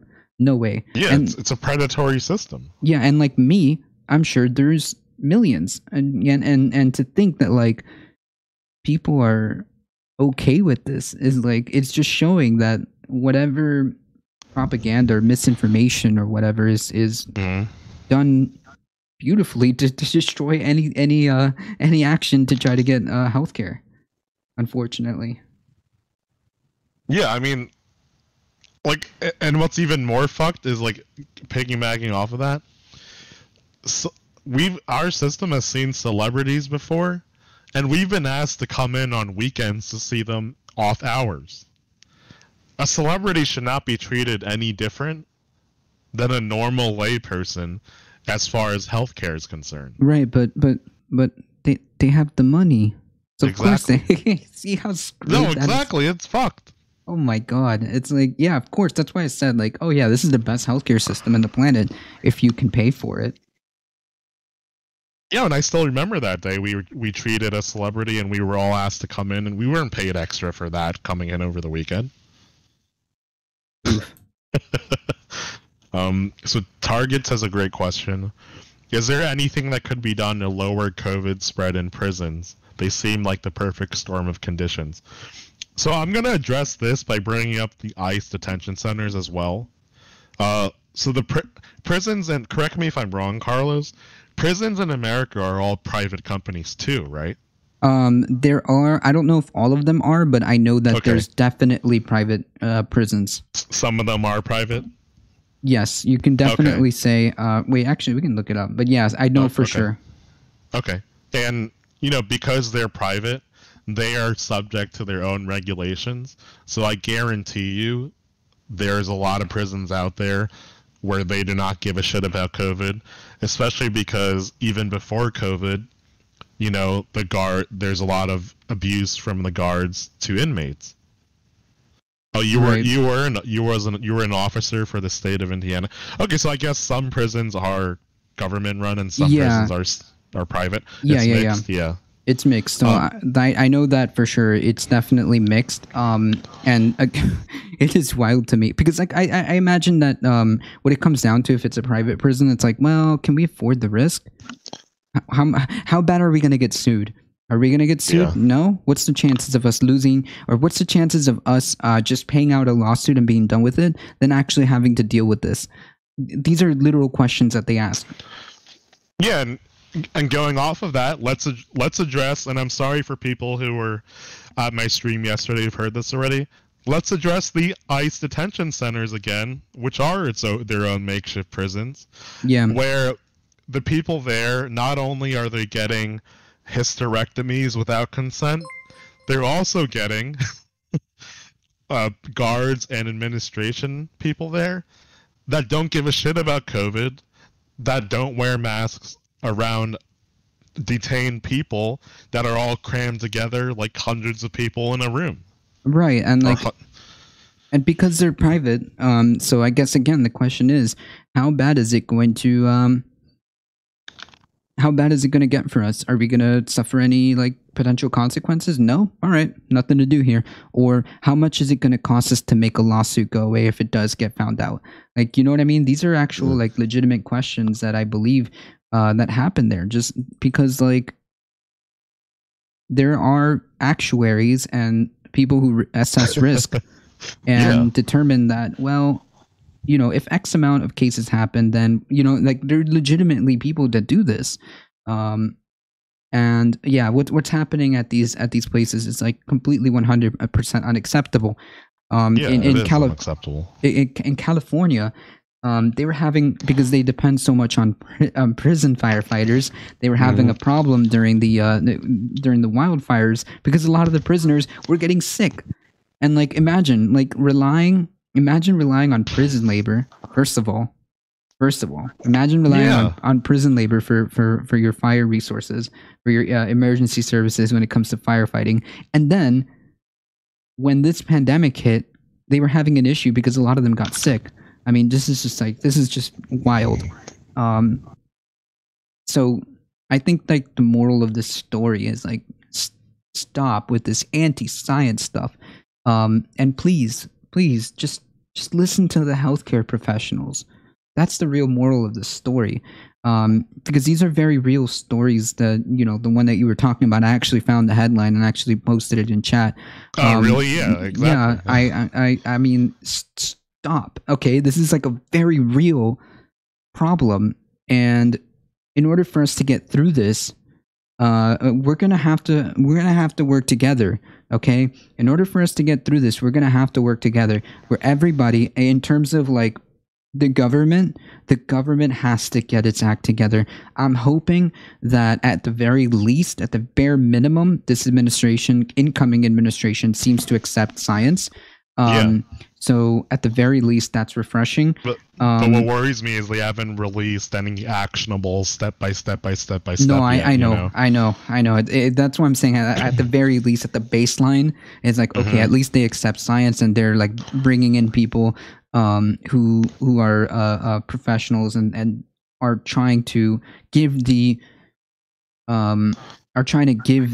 optics of, hey, we're going to get serious about this, right? So that in and of itself is huge. A president going up in every press briefing saying that we're rounding the corner, that everything's fine, nothing to worry about here. We need to open up. We need to get the schools open. All of this is like super, super detrimental. To us dealing with this. Oh, go on. Sorry. Yeah, and for us to work together, it starts with the federal government stepping in and doing its job, because, you know, they're the federal government. Their only job literally is the people. That's it. Like, their literal one job is the people. And then us as individuals need to stop with this anti-science stuff, okay? Wear your mask, stop your social distance, wash your hands, and please, if you don't have to go out, don't go out. If you don't have to go out, don't go out, okay? Yeah, this whole situation's a whole "hey, you had one job" meme. Okay. No, for real, for real. Like the federal government, the president of the United States, the administration, the national, like, the CDC, all of these, like, they're designed or supposedly geared for these type of situations, and that's all they have to do is just like is take care of the people. Like, what is the point of a government if it's just gonna like leave everything to the states? Like, then why do we have it? Like, what is the point of a federal government? No, like, they're supposed to have the responsibility. Like, even if you believed in the federalist response, like, they had months when this thing started in really in January and in February. When they realized, hey, the states aren't handling this. The federal government should have stepped in and said, hey, listen, buddy, y'all dropped the ball. We're going to have a national whatever needs to be done, national shutdown, national mask mandate, whatever needs to be done. And that's it. You guys fumbled it.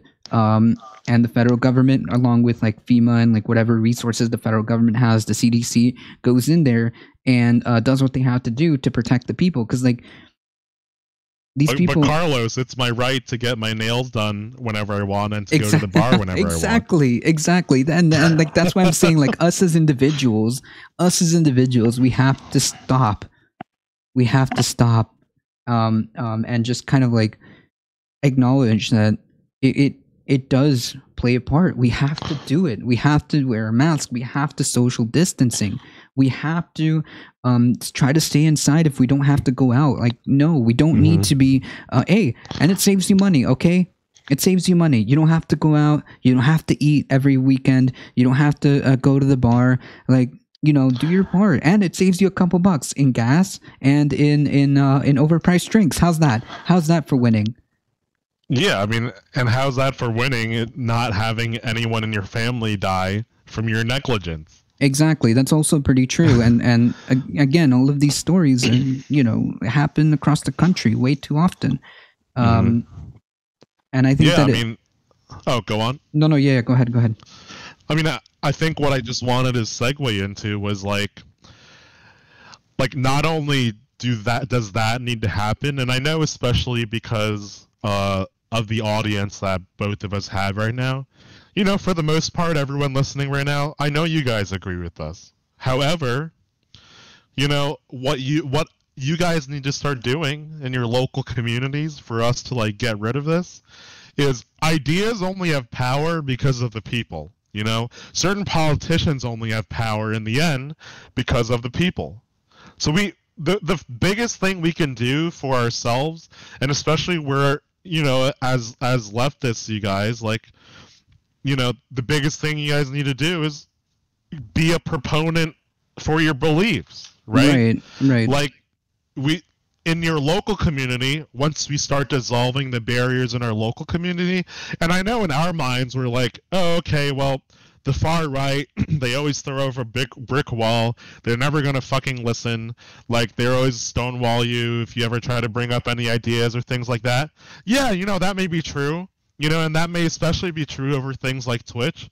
But in your real fucking life, you know, especially if you know people on that side of the political spectrum, don't fall into the mindset like, hey, fuck them, you know, like, I don't care what happens to them because they're on the far right and they don't believe in science or whatever the fuck anyway, right? Right. If I'm able to get my in-laws to listen who don't believe in science, who love Trump and all of that, you guys can do that in your personal life too. And like I said before, if you can't do that, send them to me. Yeah, and like it's all about the way you approach, and especially if they're like just a little bit willing to listen. If it's just a little bit willing to listen and have a real good faith discussion, not like, you know, just like memeing every other second and saying fake news every other second. We can't really have a conversation. But if they're just willing to listen and you know them personally and say, hey, listen, I have some issues, some of the stuff you've been saying, if you want to talk about it, I think that we should have a conversation and just like get people involved in this. Like, it's specifically for this, right? Like specifically for things that have relation to like science and just like objective facts. Like these aren't like wild things that we're like making up here. No. Like things like. Oh, Surston, thanks for the follow. Sorry, go on. Yeah, like things like climate change. These aren't debatable. The reality of COVID isn't debatable. This is not a debate in terms of like, oh, this is real, this is not. No, the debate is, hey, what are we doing to get rid of this thing? How fast? What can we do? Is it working? Like, these are the real questions. Yeah, and I mean, everyone here, right, that's listening to us, you guys, for the most part, right, consider yourselves to be morally good people, correct? Right? I mean, I consider myself to be a morally good person, don't you, Carlos? Yeah, I think so. Yeah. So, as morally good people, right, isn't it sort of our job as morally good people to be proponents of preserving human life, irregardless of where they come from or their beliefs?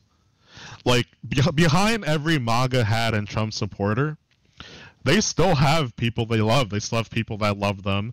Some of them have kids, you know, some of them have families, and their kids or families might not even have the same beliefs as they do. So then does that kid, because of the father's political or mother's political beliefs, deserve to not have parents anymore? No, right. in our local side of things, we need to start dissolving the barriers we've all put up between all sides of the political spectrum to address this virus. Right, like exactly. Like in terms of like these objective things that are happening, like climate change and basic objective facts, like there's, I mean, we gotta have some like reality check, right? My lord, like we just need to have that basis of reality. If not, like this is all screwed.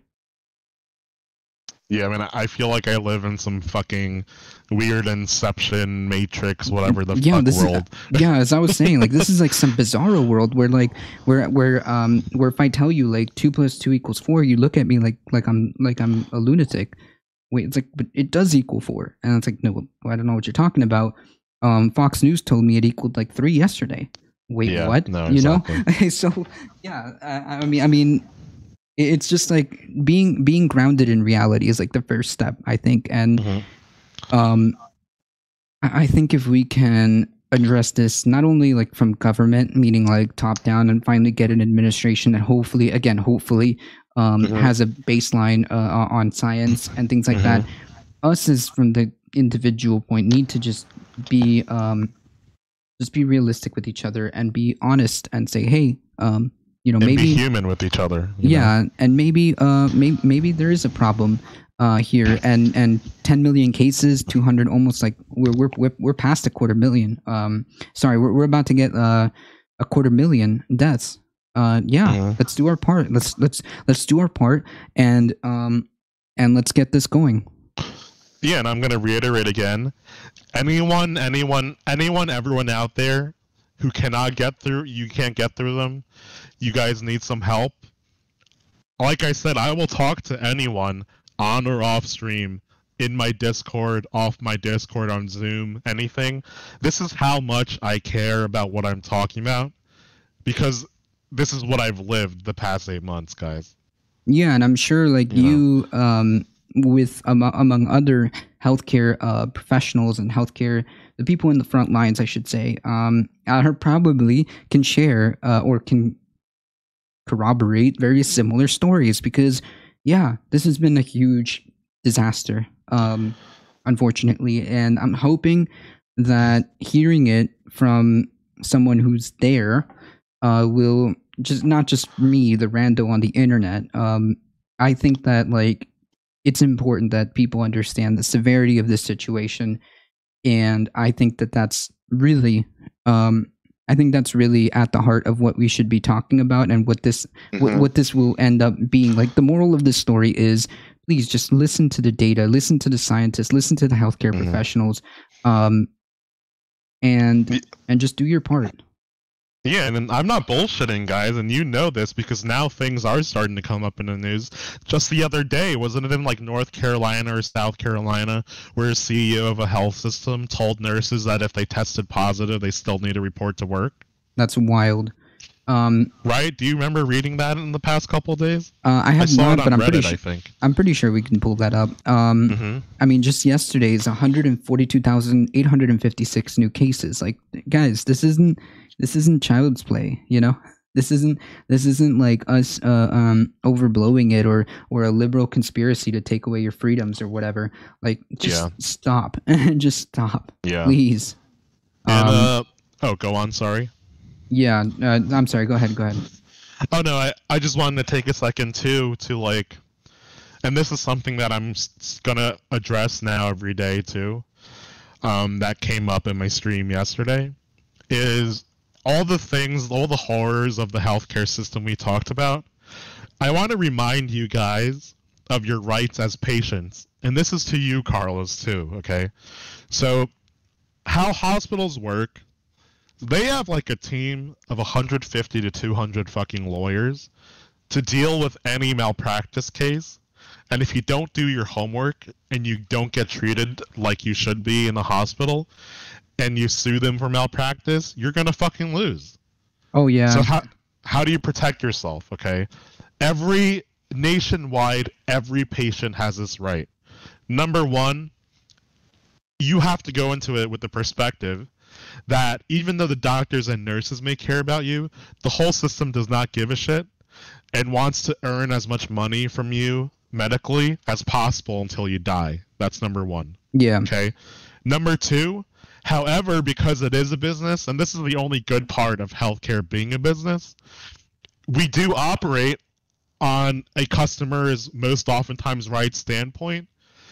You have the power to refuse treatment, to accept treatment, to refuse or, accept certain medications as long as insurance provides. But like, you have the power to a lot of things, Don't be afraid to request something, request to talk about or delay something because you're not comfortable or want to seek a second opinion.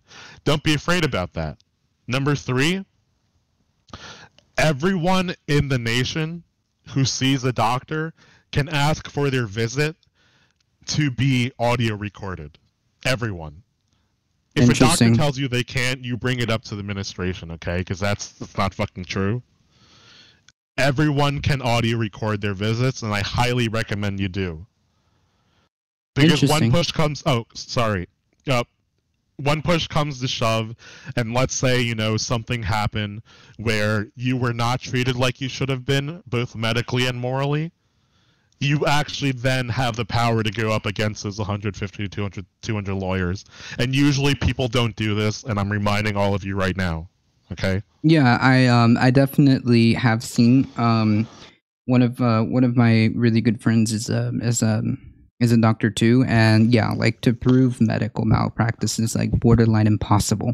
Like it is borderline impossible to win those type of cases because first of all, people don't do that. They don't record. They don't have like the backup, right? The facts, the receipts, I should say. Yeah, man, I'm giving you guys the resources right now to do that. Yeah, I'd say you can Oh, go on. Yeah, I'd say like post your Discord, because I gotta start heading out for work. But yeah, post your Discord. Sorry about that. No worries. I already posted your link to the Twitch, and let me see here. I'll share with you my Discord link on Discord. I don't know how to. I'm not on your stream right now, so I don't know how to post my Discord in your stream, I guess. Yeah, that's fair. Let me see here. But yeah, because Carlos and I didn't have a chance to get to any questions, I'm going to be on for the next 2 hours or so. Feel free to come onto my stream and ask questions. I will answer any and all questions, okay? Yeah, absolutely. Please post any links in my Discord if you want to go ahead and put that under promo or general, or just really quickly post it in your hold on, let me see here.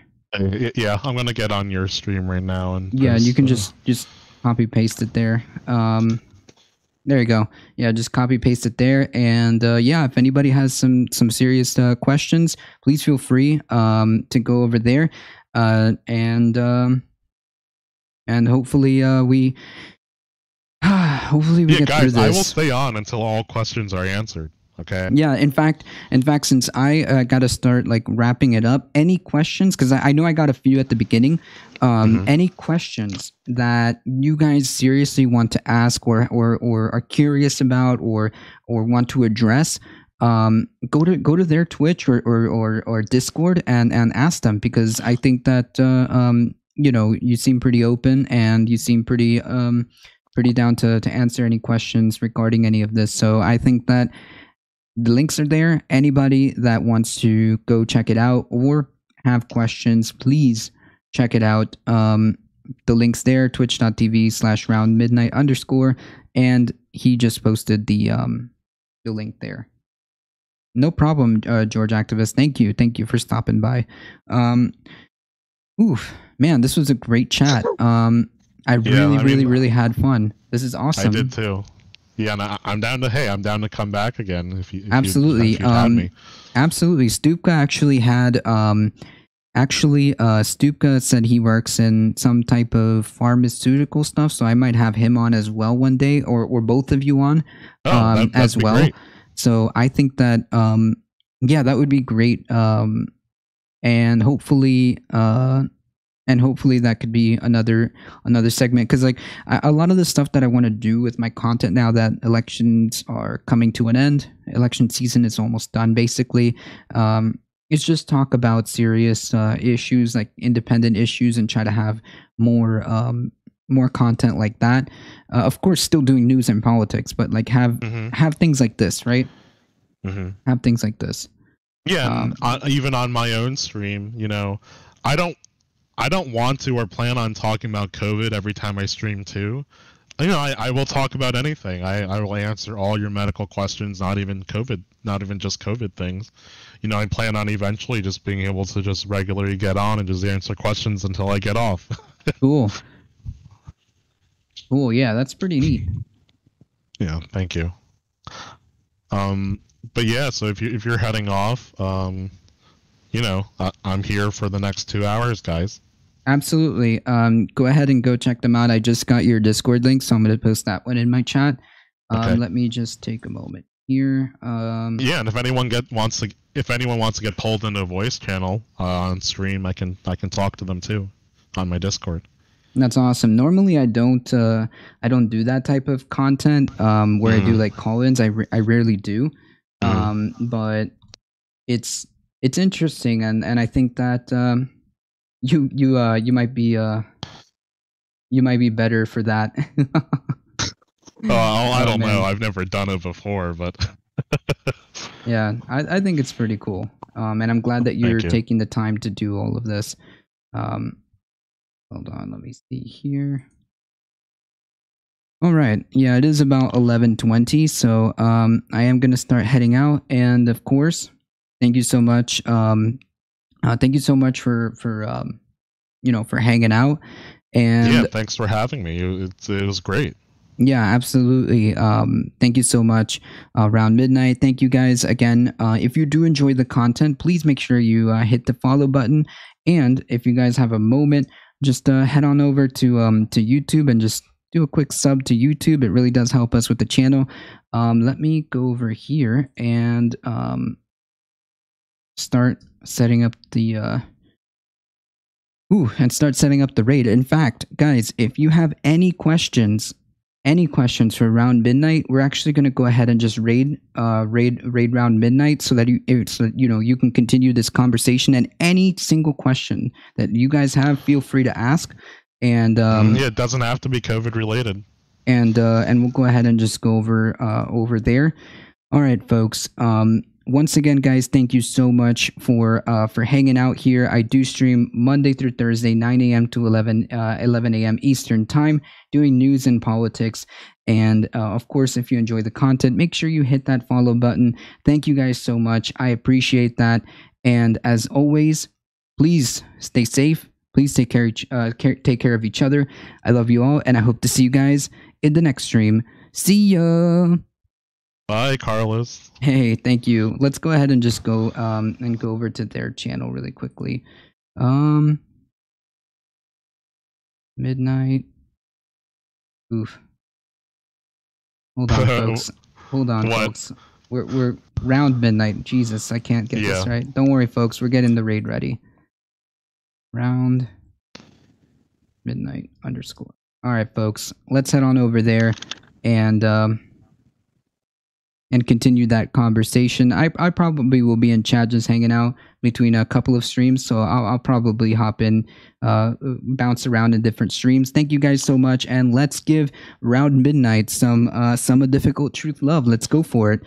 Thank you guys. I appreciate it. Thank you so much, everyone. Thank you.